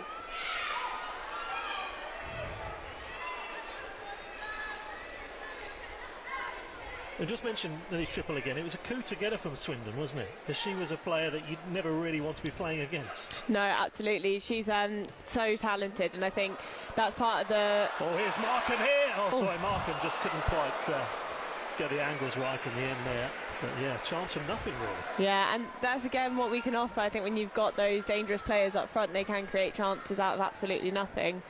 I think with Ellie, she's a player that shows the ambition that the club have got, and it's a really attractive place for players to want to come. You've got quite a lot of players that have come from teams that are in quite a good position themselves, but actually the opportunity to come and play for a club like Bournemouth, where they are putting so much investment and faith into the women's team, it's a really exciting prospect. It's also important, I suppose, isn't it, when you have players like Stripple and one or two others from this division, you weaken other teams in the process, don't you, by doing it? Yeah, definitely. She would have been a real key player for Swindon, so I'm sure they'll be feeling a Ellie Stripple-sized hole there at the moment. Now Markham is going to get a touch to it. I think she's just got a faint touch to it, but yeah, just that little bit too high. It's always going to be too far for her in the end. How do you find as a spectator? Do you feel the nerves from up here more than if you're down on the pitch? Definitely. I'm having to really try and control myself at the moment. I'm not very good with commentating through the game normally, so it's really tricky. It's I've got full faith in the girls, but obviously as a player you always imagine yourself being out there, and watching it and not being able to impact's a little bit hard sometimes. Yeah, I can imagine it must be a lot more difficult. Now it comes back towards James. And I suppose from up here it looks a lot easier than when you're down there as well, isn't it? When you can see the whole way the game's played from up here. It is so interesting. I always used to watch footage back, and what you think you're seeing on the pitch and the pictures you're seeing are sometimes completely different to what they actually are, just because it's such a different angle. You've got a million and one things that you're thinking about, not just the game. You've got everything, and it's really interesting watching it from different angles and perspectives. Yeah, get a real feel for it here. Now Phoebe Williams with the pass, or the flag does go up, which is a shame because that was a brilliant finish. Well, Jenna Markham didn't see the flag either, and that split second celebration ends pretty quickly.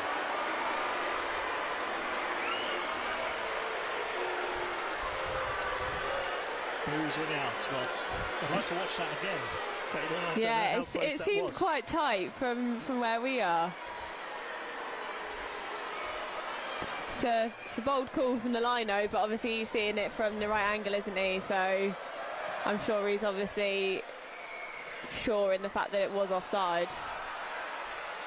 Here's McGuinness now left-hand side. Yeah, it was interesting. From here, at first, it looked like there was one or two players. Yeah, this is what we say about angles, though, isn't it? I suppose what you see from different angles.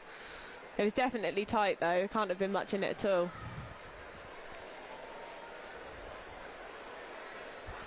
Not much in it.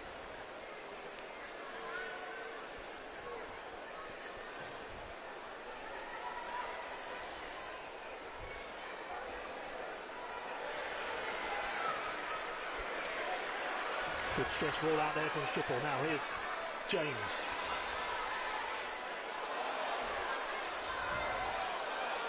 Here's Williams.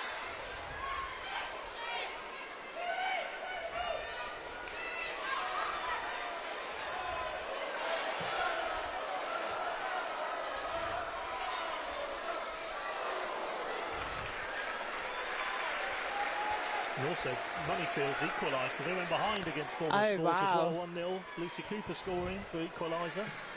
It's always nice to see Lucy doing well. Not when it's against us, but... No. That's a real coup, wasn't it, for Moneyfields? Yeah, she's a very talented player and she scores goals, so you can obviously see that in them getting one back today. Yeah, 1-1 there then. Moneyfields needed to at least better Bournemouth's result today. At the moment, Bournemouth are bettering Moneyfield's score, and Bournemouth are heading up as things stand. But while it stays nervy at 1-0, this last 15 minutes, say, that will get very, very tense around here. Oh, absolutely, and you'll feel it in the body language, the fans in the stadium. Everyone knows how much it means. Is she going to keep it in play? Yes, she does. McGuinness, 2 in the box. Again, that's cleared. Again from CHERRIES. Joe Galvan with the clearance.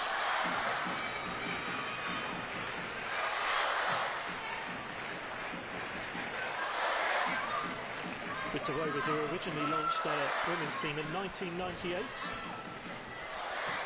They went from the Southwest Combination League to the top flight in 5 years, but financial problems meant they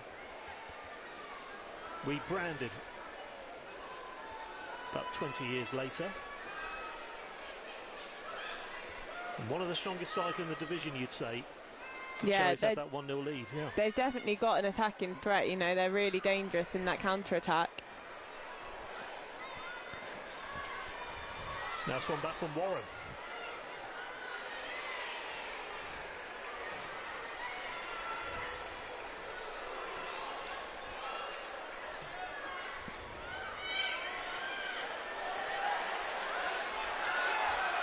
Williams. Winfield with a 1-2.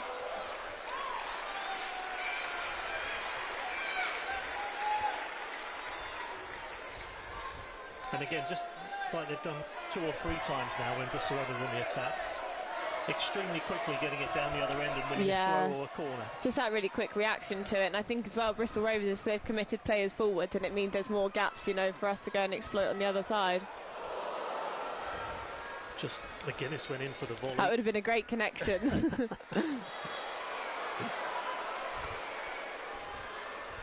All I could see was that heading into the bottom corner. I think that's probably all she could see as well. Yeah. 1 minute stays. Substitution in for Bristol Rovers. Laura Barrett is coming off and Jodie Exley is coming on. Laura Barrett's played well, I thought, today. Yeah, she has had a good game, but I suppose being on a yellow card, that might be something that the manager's taken into consideration. Yeah, right after the goal, wasn't it, as well, that yellow card.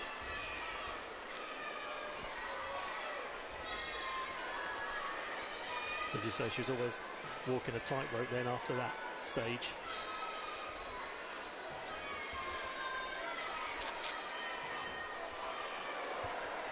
Cleared from Abby Jones.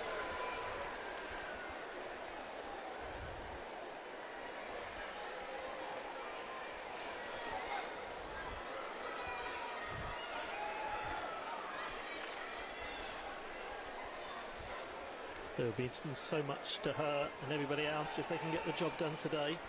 Yeah, a few of the girls have been here for a long time now, and this has been a long time coming for them, so there'll definitely be some massive emotions if it does go the way we want it to go. They're long-serving players, aren't they, for sure, some of them. Worthing a way to come as well for Bournemouth in the league. I hope they can just relax for that one. Swindon, Southampton Women's and Portishead to come too.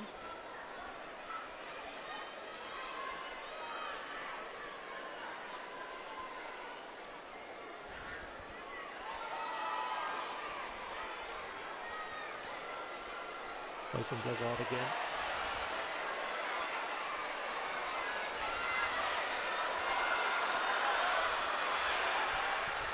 And we had, well, Blaise, I should say, when she came up in the press box a couple of times. I know, she gave you some tips before today in the changing rooms. Oh, did she? I think I called her Helen, though, which I think I'm not meant to do. I don't think anybody calls her Helen, do they? I don't no, think there's quite a few girls who've got nicknames, so it's always weird calling them by their actual name. So even like Ellie Striffle, it's normally just Strips, not Ellie, so that feels a bit foreign. Yeah, it takes some getting used to.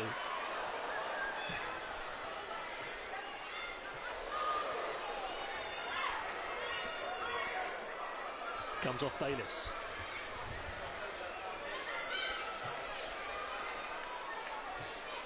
watching the hour mark, it feels like it's gone quite quickly though, this last quickest fella that to you. It's been quite an intense 15 minutes. I think both teams are quite direct with how they attack, so it feels like it's been quite end to end.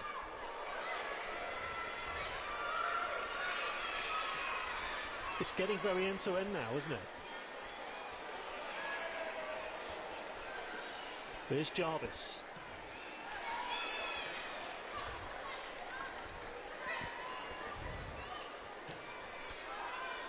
There's Warren's ball, not the angle on it that she wanted.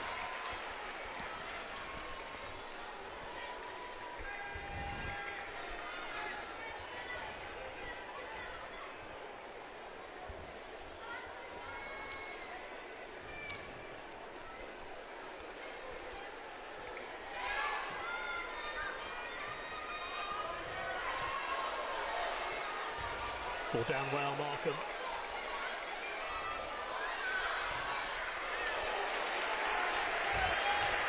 Good defending, but she did well to win the corner as well. Yeah, no, she did. It was great defending, and that's what you need to do with Jenna, is stand her up for as long as possible and don't let her get that cross in that we've seen is so dangerous.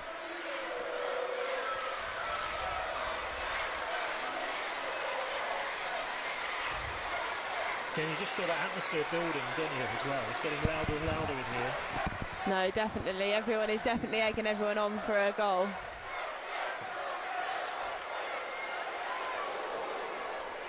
It's got a punch to it in the end with Georgina Hunt.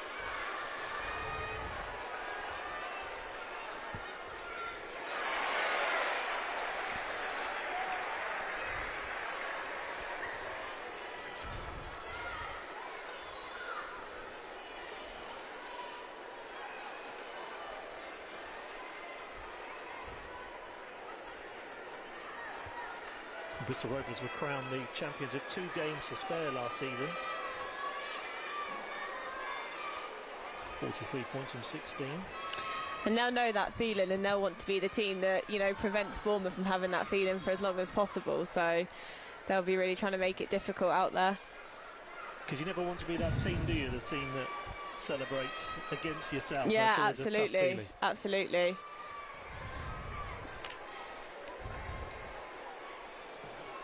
Steve Cuss said that Exeter game last match, which saw then Exeter go up and said the toughest day of his managerial career. Yeah, it's never a nice one, especially when, you know, you are in that position where you're so close, and to have not conceded at all and still not lost a point at all and not got there quite is really, really tricky. But people have been able to build on it this season, and they've come back stronger from it. Now forward to Markham. Cleared from Joe Govan.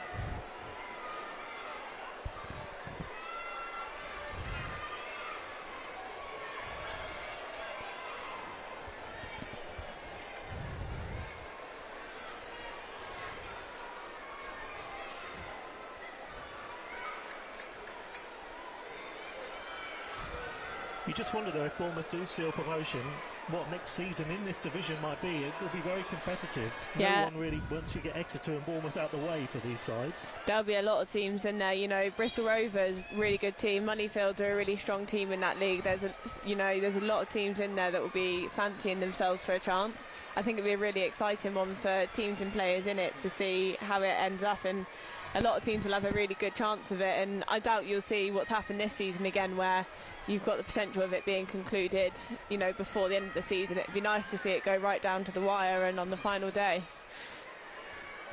Yeah, it's very unlikely anybody's going to do what Cherries have done, as you say, this season. Still looking to make it 18 wins in 18. And that one is going to harmlessly sail over.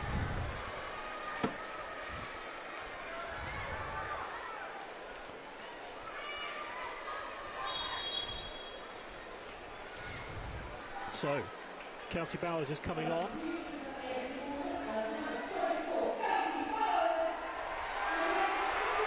And Abby Jones is coming off. You don't see that very often. No, You don't. Be interesting to know his thought process with that. I suppose Kelsey offers a bit of different. She's slightly more attacking when she plays, a bit more of a. She's more likely to get forward and put crosses in, I think, maybe in the second half. So that might be what he's thinking with that. Abby's had a great performance so far, though, so I'm sure it'll be a tactical one. And we've seen Bowers as well with her ability over the last year or two as well. As I say, the way she drives forward, as you say. Yeah, absolutely.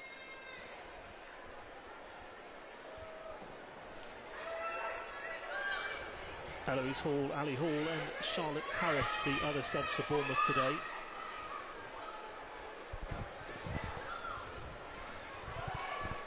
Here's Baron Clark.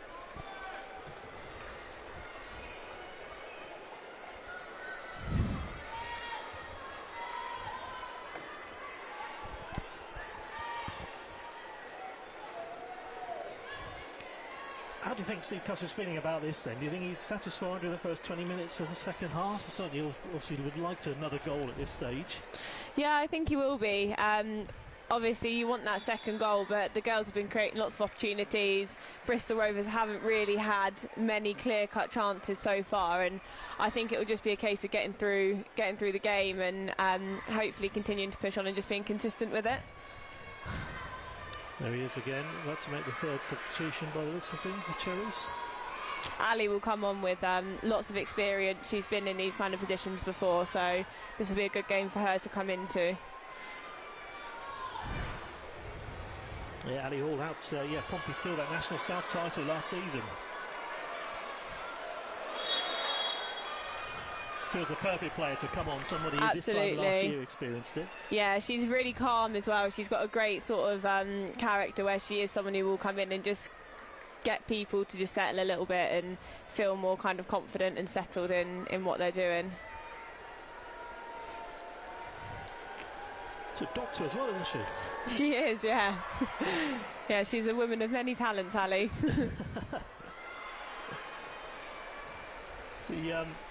She was saying, I saw on the article this week about she's a doctor, but don't ask her anything about general knowledge. But no. Here's Triple. Oh. No handball given.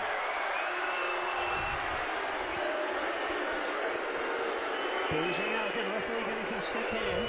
Want to see that one again, certainly wanted it.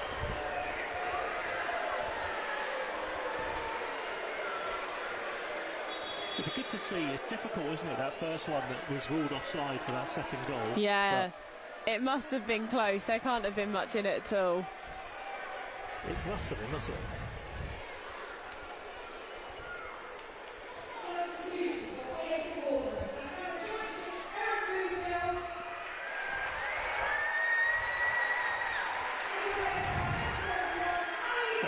Bloomfield making way for Ali Hall. And she's put in a good shift today. Yeah, she has. She's been really solid up there. Played really well off Jenna and created some really good chances of her own. So, again, I think Ali will come in and maybe add a little bit of security in that middle area where Bristol Rovers are looking to counter. A little bit of a different sort of skill set in there to shore up the last 20 minutes of the game.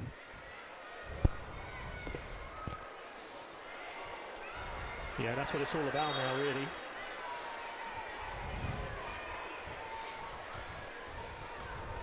Halfway through the second half we go into.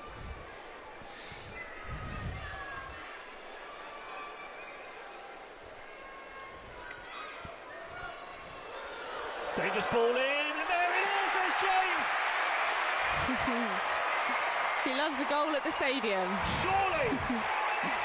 Surely, that is promotion for Bournemouth. Signed and sealed now. This time last year it was so tough after not going over the line. It was Exeter's day in May last year. Well, it's Bournemouth's day today in front of a record crowd at Vitality Stadium. And the Cherries are surely heading up and sealing the title in the process. Katie James, 2-0. And that is just what was needed. Absolutely, that is right time, right place, get the goal in, and then hopefully everyone can just continue to settle now and just see the rest of the game out, hopefully.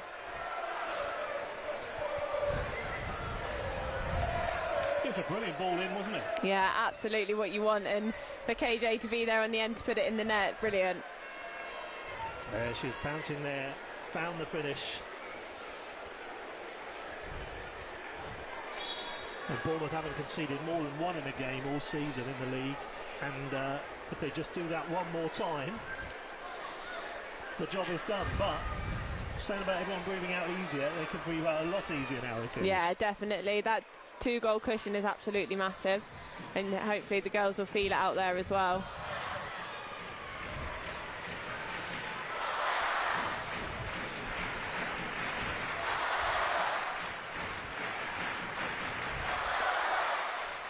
And now the fans are enjoying it now as well. Yeah, there'll be a little bit less suspense around it, I think, so hopefully everyone can start to enjoy themselves. Yeah, it feels that way now. A goal in each half for Bournemouth. 2-0.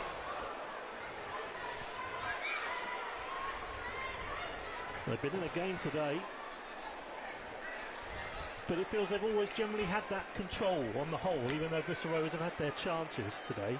Definitely. I think a lot of Bristol Rovers' chances came from winning the ball and countering quite quickly. I think Bournemouth had majority of possession, a lot of possession in Bristol Rovers' half in their final third as well. So overall, I think their girls have controlled the game really well. Kelly Morris here in the commentary box for this live stream. Delighted to bring this for you today. And it looks like it's going to be the day that Bournemouth saw promotion as well. This could really put the icing on the cake. Corner kick. And now they're really enjoying themselves with 20 to play.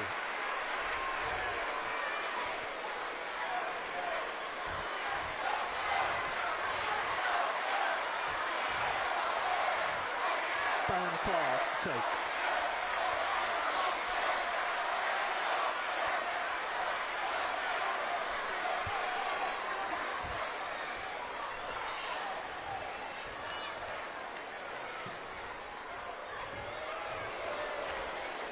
But all the investment that I suppose Bill Foley's putting in it must be nice to hear what he has to say about his plans for the women's team. Definitely, I think it's massive to feel like you're being supported by the club as a whole and really feel part of it. And yeah, it'll go a long way in terms of the girls feeling like they want to put in big performances as well.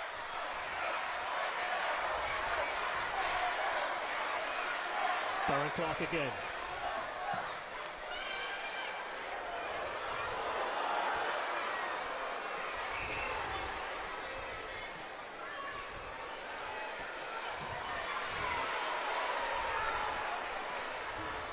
That'll do for now, I suppose.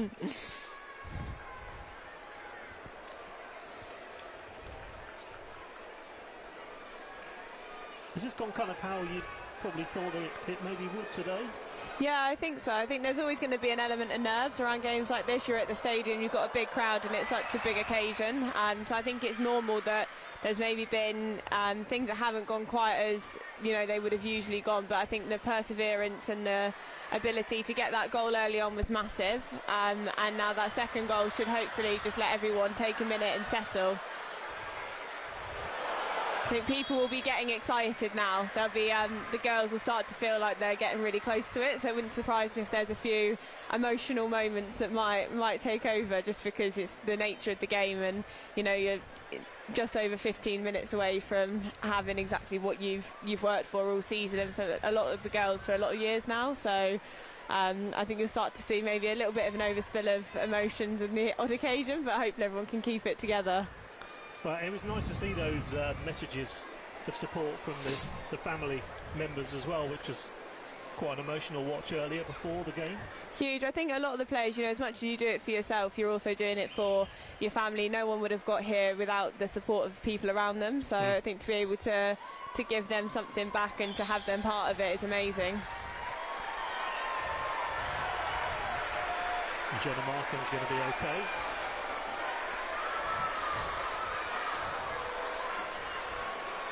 I think Bournemouth are now as well, with just over a quarter of an hour to play. This really would seal it.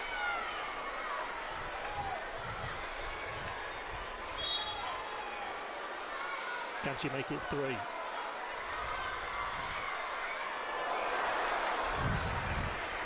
Well, we've seen a score from there, Molly Barron-Clark, I think at Vitality Stadium as well, but just couldn't quite dip down enough that time. She's quite close really to get the up and down on it that she needs for it to go in, but it's always worth an effort. Another look at that goal, it ball in, and it was just a perfect ball in. Yeah. She raced in and pounced.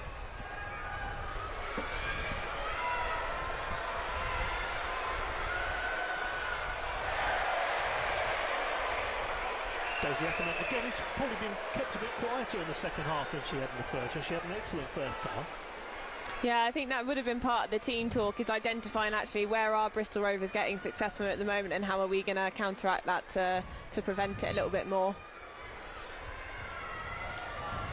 Yeah, you felt like that was probably part of the team talk. Yeah, definitely.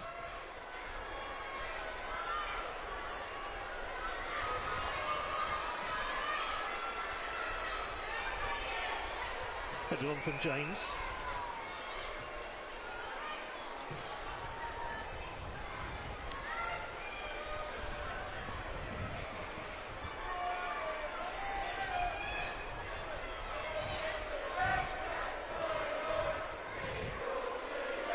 Just going back to that run, it's like, you know, to not lose since 2023, that any side at any level, you've got to be pretty special. Yeah, I think it's an absolute testament to the girls and everyone involved in the club, this coaching team, and I think there's a lot of mental resilience as well to be able to have that. It's quite a big pressure on your shoulders, and to be able to see it through for this long is amazing. Yeah, it really is. It's hopefully that continues as well between now and the end of the season. Bowers puts it out of play.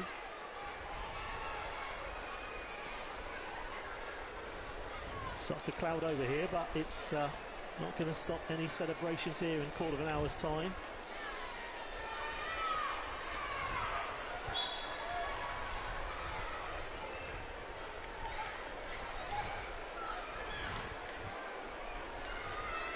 Just the club itself, there's a real buzz, isn't there, everywhere at the moment, really, every time you come here to Vitality Stadium.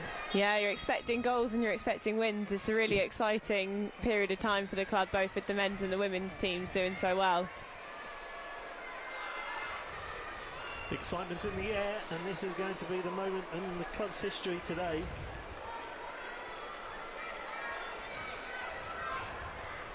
It's Charlotte Buxton who makes way. Bristol Rovers.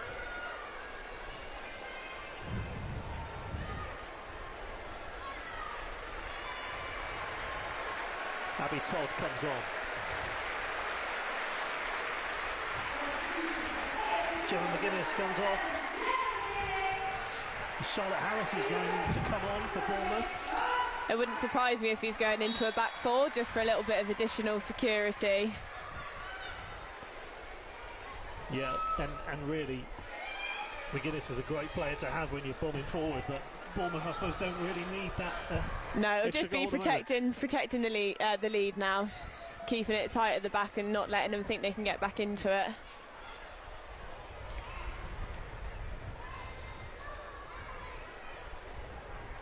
Well, a bit of a family connection there, isn't there, with Charlotte Harris, brother Archie. We've had him as a summariser before, but he's part of the development squad.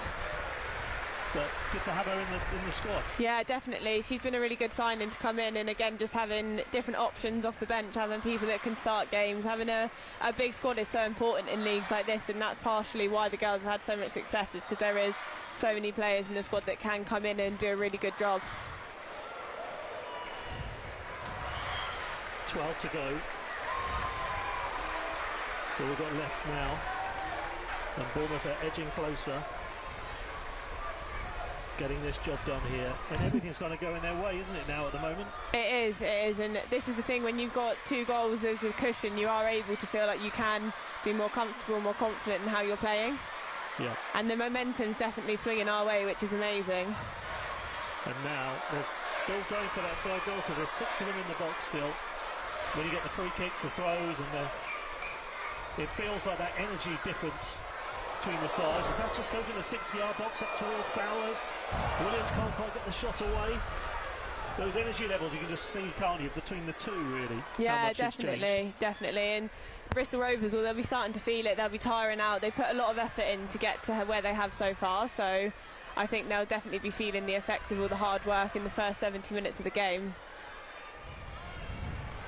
Out to the left-hand side it goes from Williams. And wow, triple there.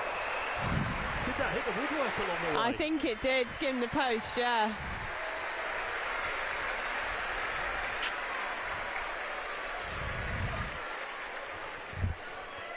Real angle, that one, though.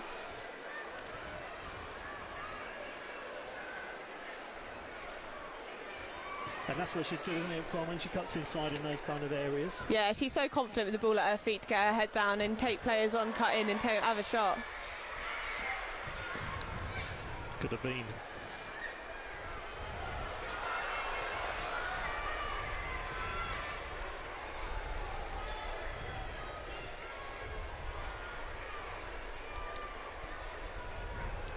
So 10 to play.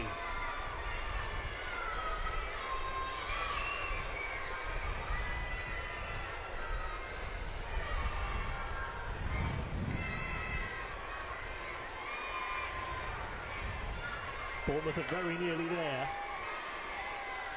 especially when you look at the way the game's been going in the last 5-10 minutes, all in Bristol Rovers' half.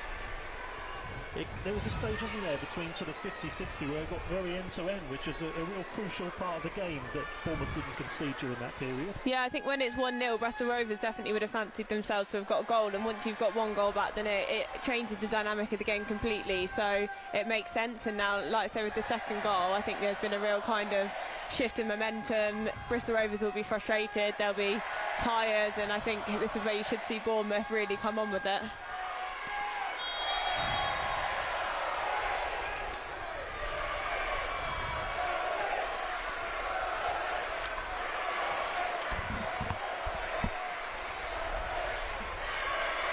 Minutes to play.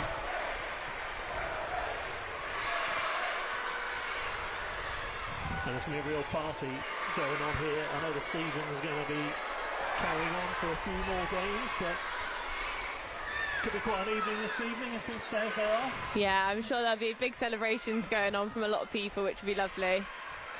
Now out towards Bowers that time.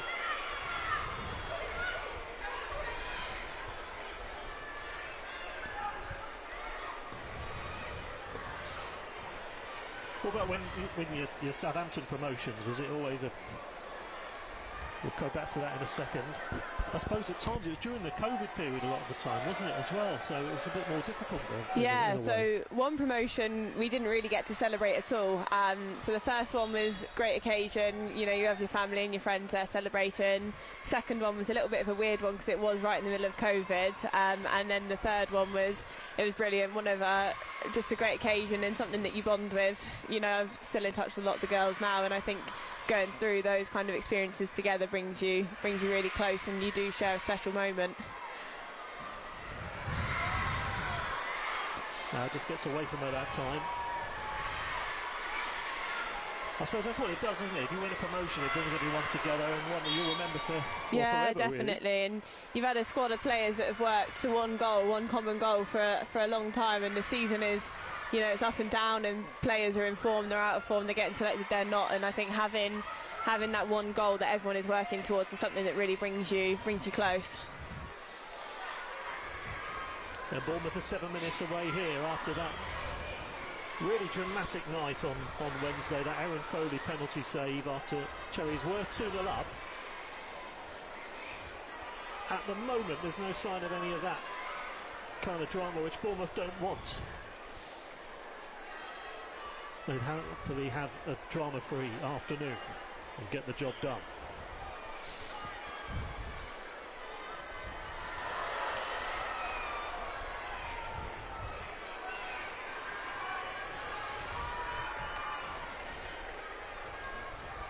Seven minutes to go plus stoppage time for Bournemouth to do it.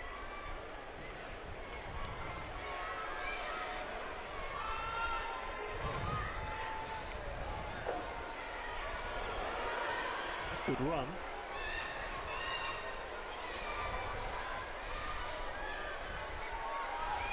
Might have a crack here though. First time in a while when Erin Foley's been tested. There's a substitute, Abby Todd, there with the strike. Yeah, I think Erin had that covered, you know, that was comfortable height, comfortable kind of power for her, which is good, but just goes to show that if there is a slight lapse in concentration, then Bristol Rovers will be able to capitalise on it, so the girls do have to stay focused until the whistle's blown.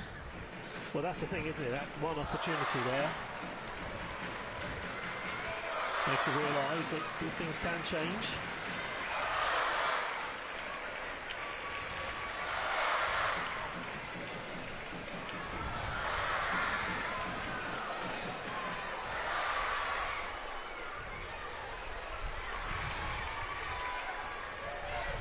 Well, it is still 1-1 between Moneyfields and Bournemouth Sports as things stand anyway. It's a great result for Bournemouth Sports. They must have put in a really good performance to have kept it at 1-1. But they're another side who've picked up, haven't they, Bournemouth Sports? Yeah. Because they've gone from being second from bottom, now fourth from bottom, 3 points above the drop.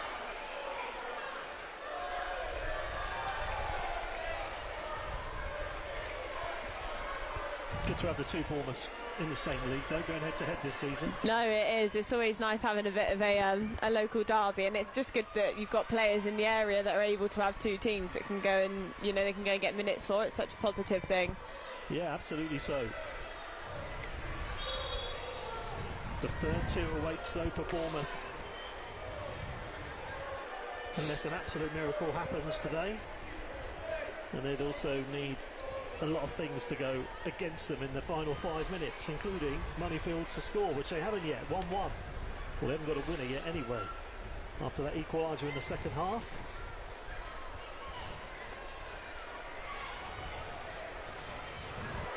Now this could be dangerous though. Oh, and that was heroic defending. Kelsey did really well there. Just as Meg Jarvis was about to make it 2-1 and make it interesting.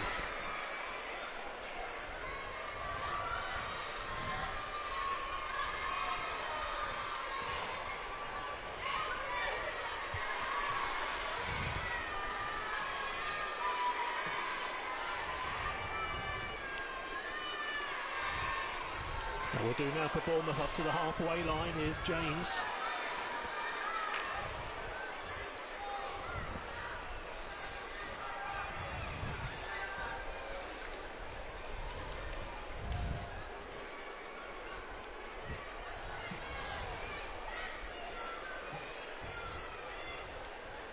We'll bring you the celebrations as well after the game if things stay as they are here on this stream. Delighted to bring you this stream just as we did on Wednesday night as well in that Moneyfields match at Ringwood.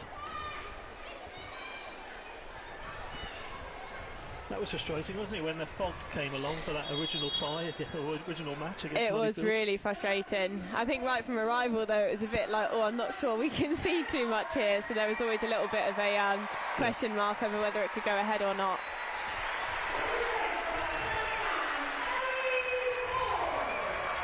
So that's the end of Markham's afternoon.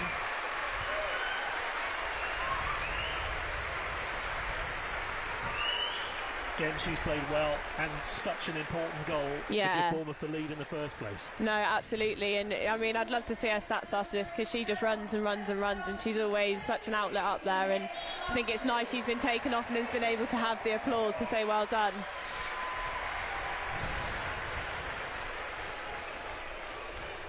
And Williams heads on. Now Louise Hall now, yeah, nice for her to come on as well. So you've got all 5 subs now have come on. Yeah, it's nice that the atmosphere and the occasion's being shared around a lot of the players and they're all getting to have the experience.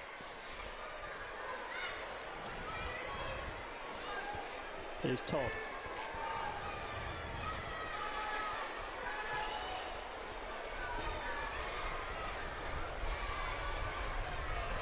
Ball down really well there from the substitute Eloise Hall.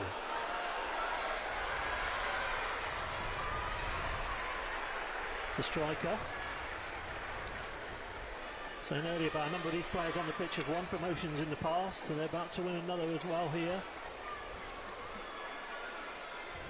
You just hope the referee will put up 3 minutes for stoppage time. That would be quite nice. Yeah, I don't think there's been too much that's happened in the second half that mean it would be much longer. No, we had those 2 big stoppages, didn't we, in the first half, but nothing really in the second.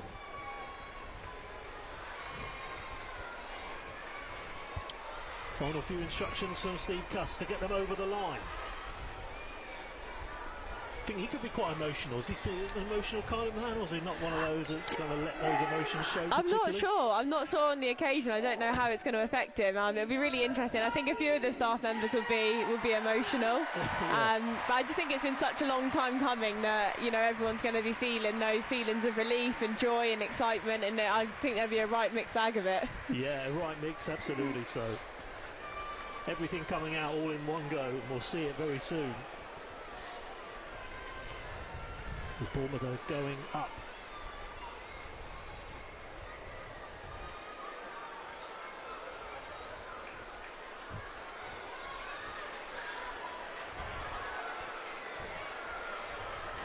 Just where they want it right now as well, in that corner flag.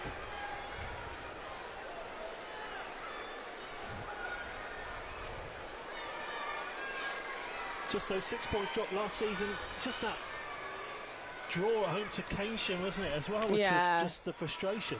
And that's the problem when you're in such a tight run. You know, something like a draw can be catastrophic in your attempts at going up, so that's why it's been so important that it's been 3 points all the way so far this season. Yeah, it's why it seemed so cruel on Bournemouth last season.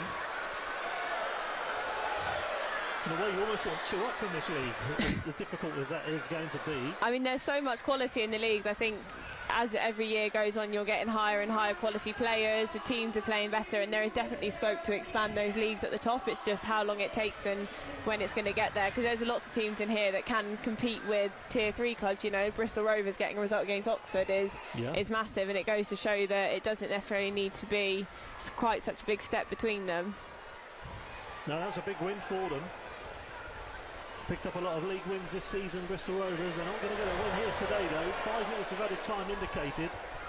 But we've nearly played the one of it already. I think you'll take 5, though, at the moment, the way things are. 2-0.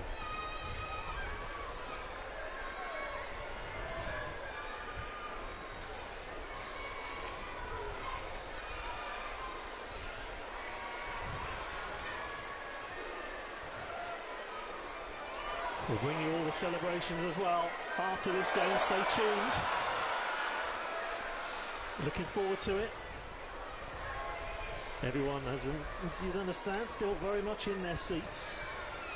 And it's record attendance today here at Vitality Stadium.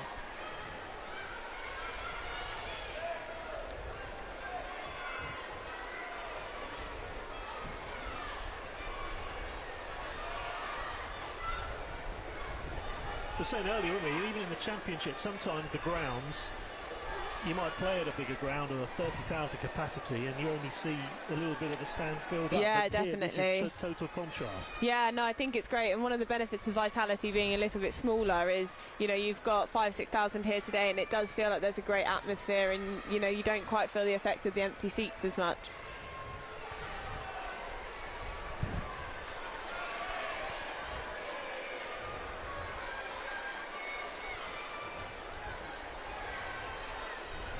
That will do again for the Cherries. They can try and put the icing on the cake and get a third. Even better, here's James. Katie James played well today, as well as that goal she scored. The kind of all-round game has been excellent. Yeah, she's been really consistent, just keeping things neat and tidy in the centre of the pitch.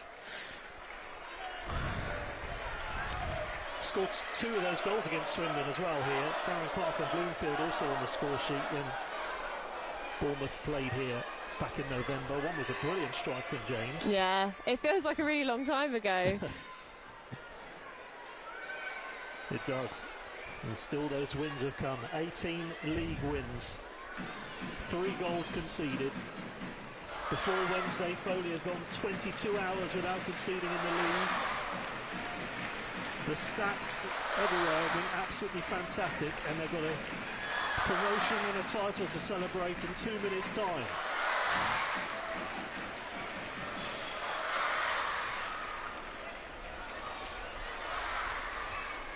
The 13 clean sheets successive. The goals either side of those were a Moneyfield's goal scorer. Yeah, Moneyfield's always dangerous, and they love a goal against Bournemouth, so that's no surprise. No. But if they can keep a clean sheet here against Bristol Rovers, that in itself is quite an achievement. 2 clean sheets and 2 games against them. Definitely. And they have created chances today, so it would be a really big achievement to say that it's kept a clean sheet. And I think it's winning in style as well, isn't it? You know, you want your result when you go up. You don't necessarily mind what it looks like, but it's always a cherry on top if it's been a convincing win. Yeah, it is, and now they are 60 seconds away. Broken every record. Still got 4 games to go, and certainly enjoy these 4 games to come as well. Seconds away, they can reach out and touch it now.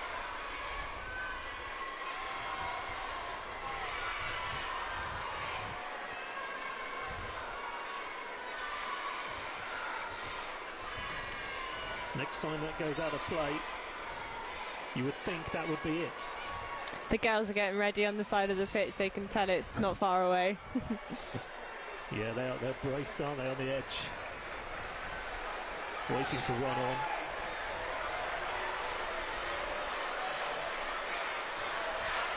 Seconds to go.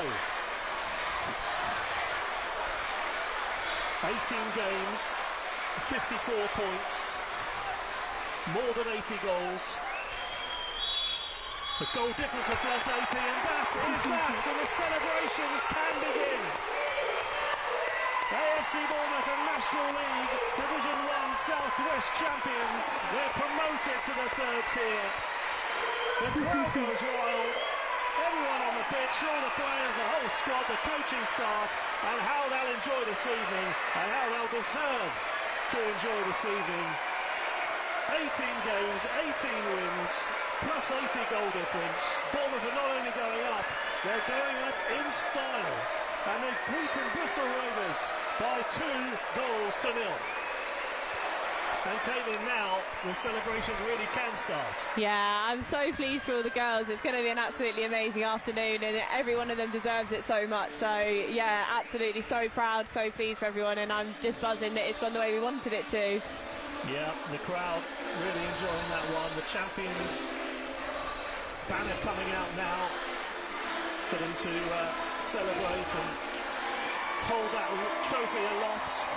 And to do it, we were saying earlier, but to do it in the Vitality Stadium in the circumstances that Bournemouth have done it in, it felt like it's all just coming together, because this seemed like a big game a couple of months ago, but for it to happen, it's just the fact that they've just the fates have all collided, haven't they? Really? I don't think you would have wanted it to have been done in any other way. It's no. Absolutely perfect, and this is what everyone would have wanted. Yeah, celebrations here, and how they will enjoy it. Bristol Rovers players, it will be a tough one for them, for Bristol Rovers against Bournemouth, but the Cherries will be absolutely loving life. And just to seal it with a clean sheet with 2 goals, a goal each other, it was a perfect game. Yeah, it was. Like I say, you wouldn't have wanted it to have been done in any other way. Well, they've all played their parts. And you look at each player there, as you see Phoebe Williams celebrating down there. James, the goal scorers, you've had Bloomfield at 21, Markham now with 20, defensively. There's not really been a weak link in the squad. No, it's such a strong squad, and every one of them has put so much into it. So, yeah, you just couldn't have asked for anything better. We'll try and bring you Steve Plus live as well here, get his post-match thoughts.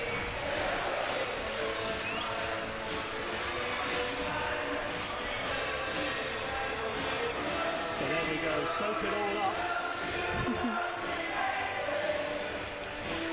Another word for Erin FAWNL as well for her season, not just that penalty save, as we're saying, not just a clean sheet, but some really, important saves throughout the campaign. She's been huge, and having a goalkeeper that you can really rely on and you back behind you makes all the difference. As a back four, as a squad, having someone that you know is going to be there in the big moments is huge, and she's been amazing this season. It's a huge moment here, as they'll do the old lap of honour right around the ground. So many records broken, and the fact that it's a record crowd for a women's game here as well, it just makes it the perfect afternoon. The crowd, every one of them still here, waiting for this trophy celebration later. But just the whole sort of 8-9 days, you know, for Bournemouth. We were back at last weekend, and then the win against Moneyfield, and the win here, it just sums up just what this Bournemouth team are all about. Yeah, it's been huge. Like, there's 3 really tough games in a row that everyone's managed to overcome and get through, and it's powered through for results in all of them. So it's amazing, and it's so well deserved, and such a talented squad of people here.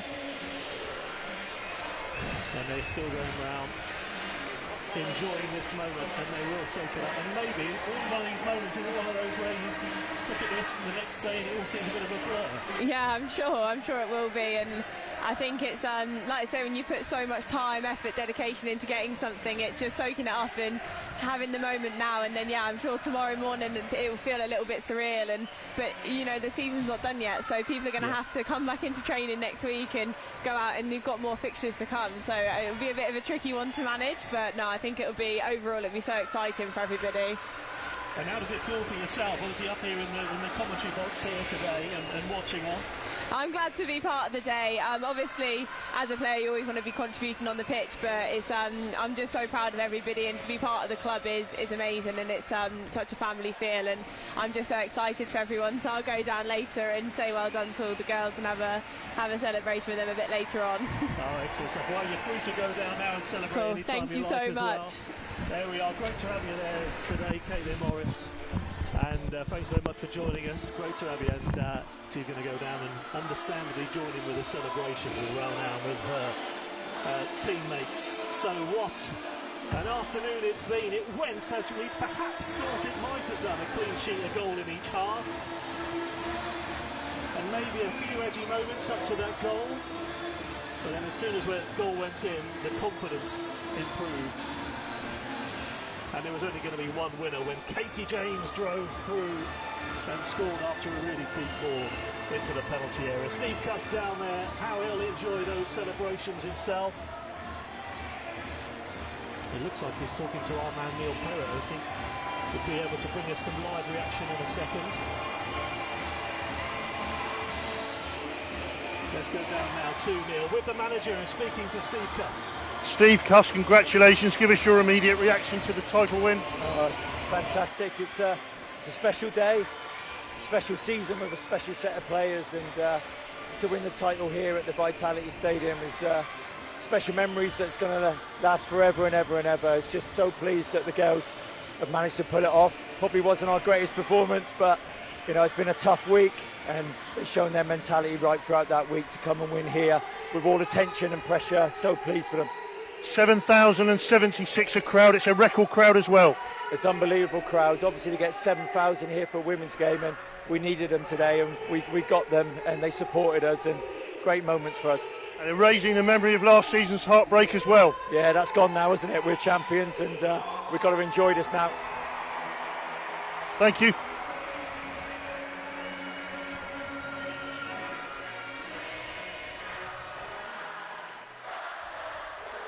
Steve Cuss there speaking to Neil Perrott, and there we are, enjoying Sweet Caroline and every moment of it here at Vitality Stadium. The champions of the National League Division 1 Southwest. The crowd have been in for a treat today, as we hoped they would, and the players have not only delivered today, they have delivered since August with that 100% record. So many convincing wins. Only recently 7-0 wins against Bridgewater and Bournemouth Sports. We've had a 10-0 win, 9-0 at home to Maidenhead in September, 10-0 against Southampton Women's FC. And who knows what next season will bring in the National League South Division. Bournemouth are going places now. They are just one level away from the Championship. Foley's done her bit, Bowers has done her bit. Today made a last-ditch challenge.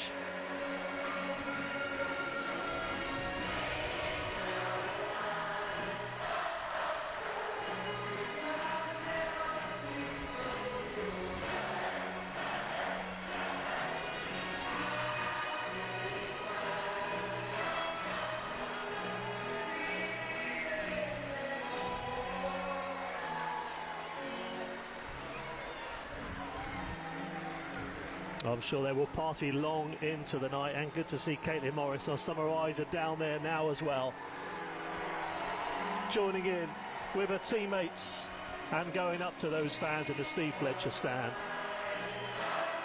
I think we can bring you some more live reaction in a second with Neil Perrott down there with a Cherries player. We'll bring that for you now.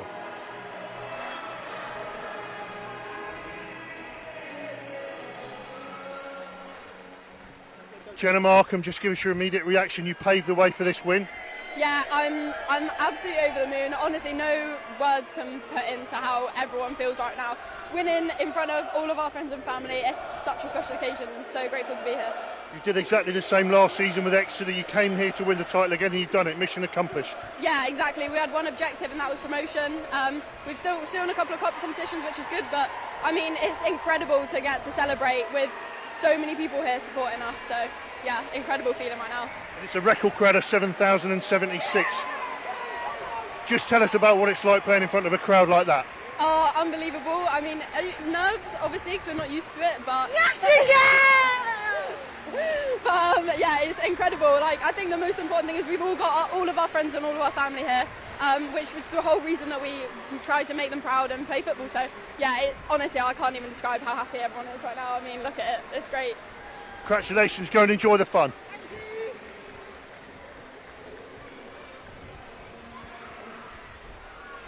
Now Gemma Markham, who scored that first goal. The face mask is off now, and she will enjoy that afternoon, as she's been saying there to Neil. Well, we brought you Steve Cuss live, we brought you Gemma Markham live. We're bringing you these celebrations. If you're just tuning in, AFC Bournemouth are winners of the National League Division 1 South West. 18 games, 18 wins. 15 clean sheets along the way, and they've beaten Bristol Rovers by 2-0 with a goal in each half.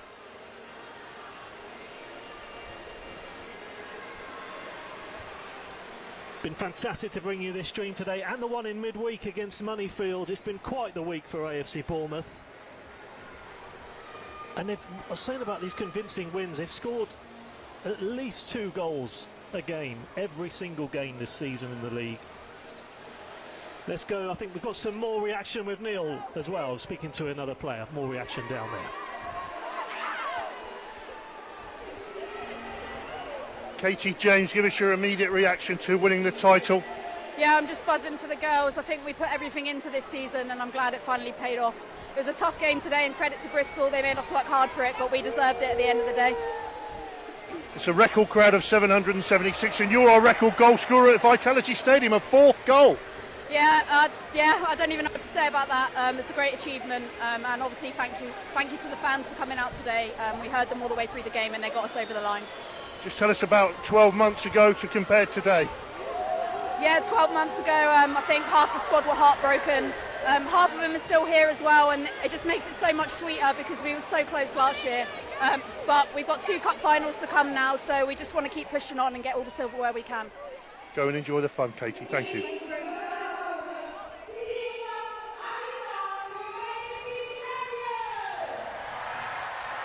Well, they're about to go and receive their medals there.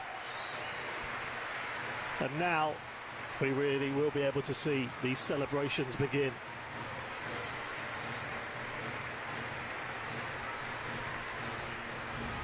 What an afternoon it's been, this 2 o'clock kickoff. I was saying earlier, it's been more than 2 years since Bournemouth have lost a league game. These are wonderful scenes, and one that's well deserved here.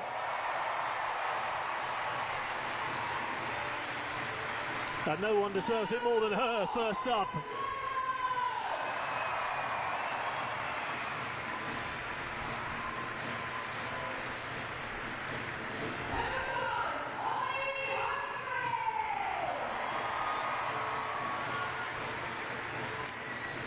One by one, they'll all receive their medals.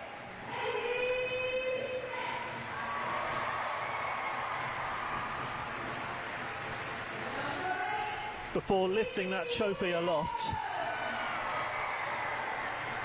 We've just seen Ellen Blizzard collecting hers, the 34-year-old who's had so many big games. She's been in the FA Cup final, she's played in the Champions League, and yet she said today if they could get over the line, this would be an afternoon that she would remember forever.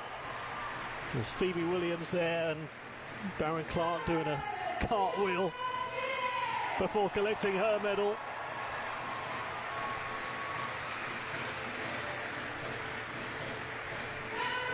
Erin Foley waits.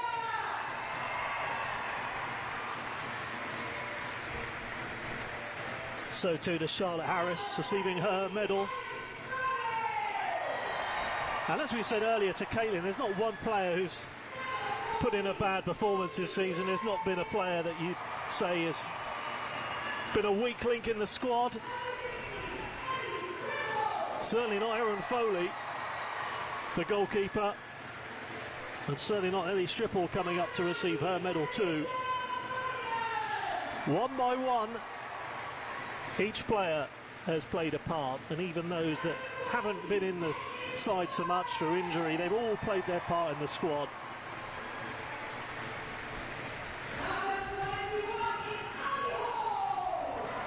And up comes our summariser for this afternoon, Caitlin Morris too.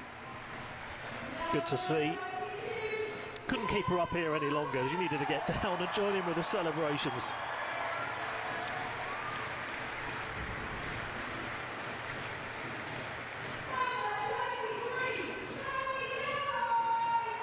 And it's good to see that big banner down there with champions in big capital letters.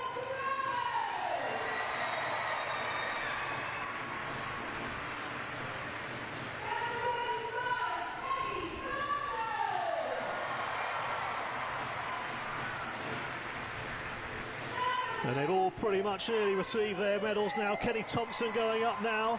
She missed out for injury today,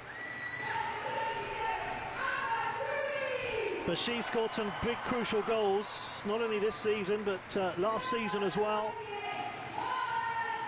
in that second half of the last campaign.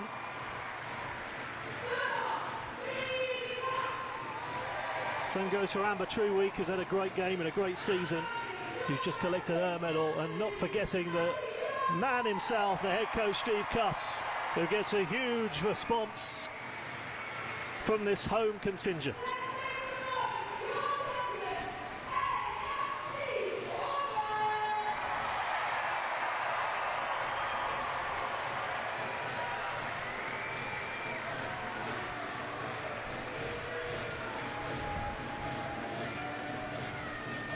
What a team, what a campaign, what an afternoon. Because AFC Bournemouth have been crowned National League Division 1 South West champions, and promotion to go with it.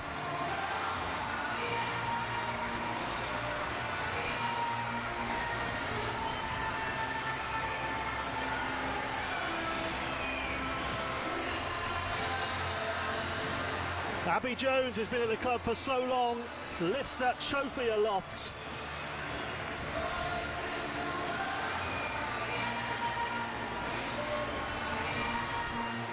As consistent as ever throughout the season.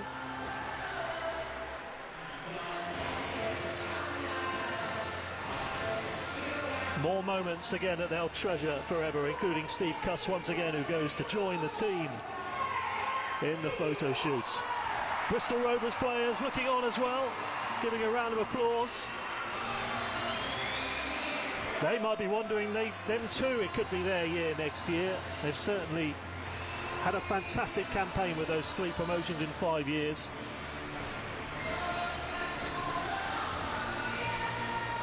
How they'd love to build on that next season as well. It has been a fantastic day.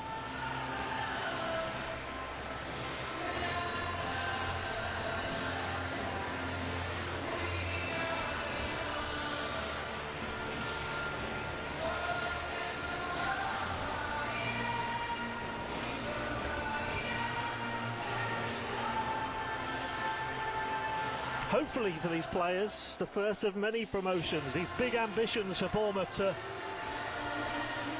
try and get into the Championship one day, maybe even further. Hopefully this is just the first step towards a bright future for the Cherries.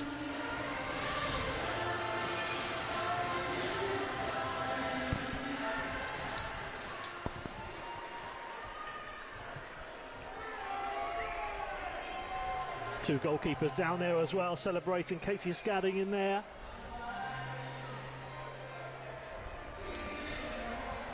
As Queen, we are the champions, bouts out here at Bournemouth. They'll be back next season. They'll be back probably stronger than ever, looking to keep up this momentum.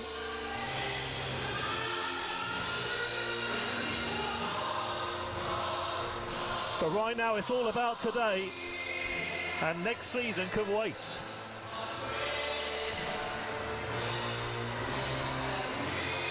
The champagne flying.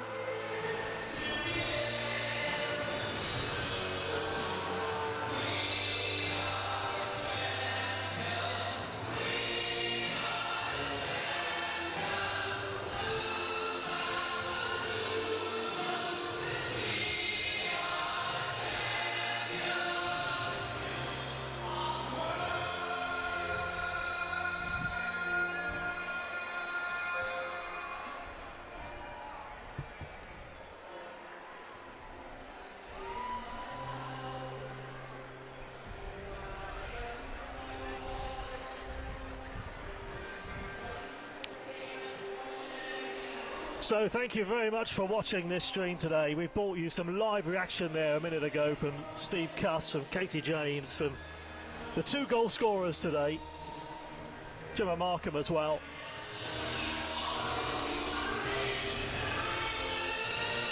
But these players, these celebrations will be going on for a few more hours yet. We're going to wrap up here at Vitality Stadium, but a record crowd today watching a memorable season with all those wins, 100% record, a wonderful defensive record, and to do promotion and the title in front of all these supporters is something quite special. Thanks very much for watching. Who knows just how far this women's team can go in a few years' time. But for today, the most memorable afternoon of AFC Bournemouth Women's history, a goal in each half,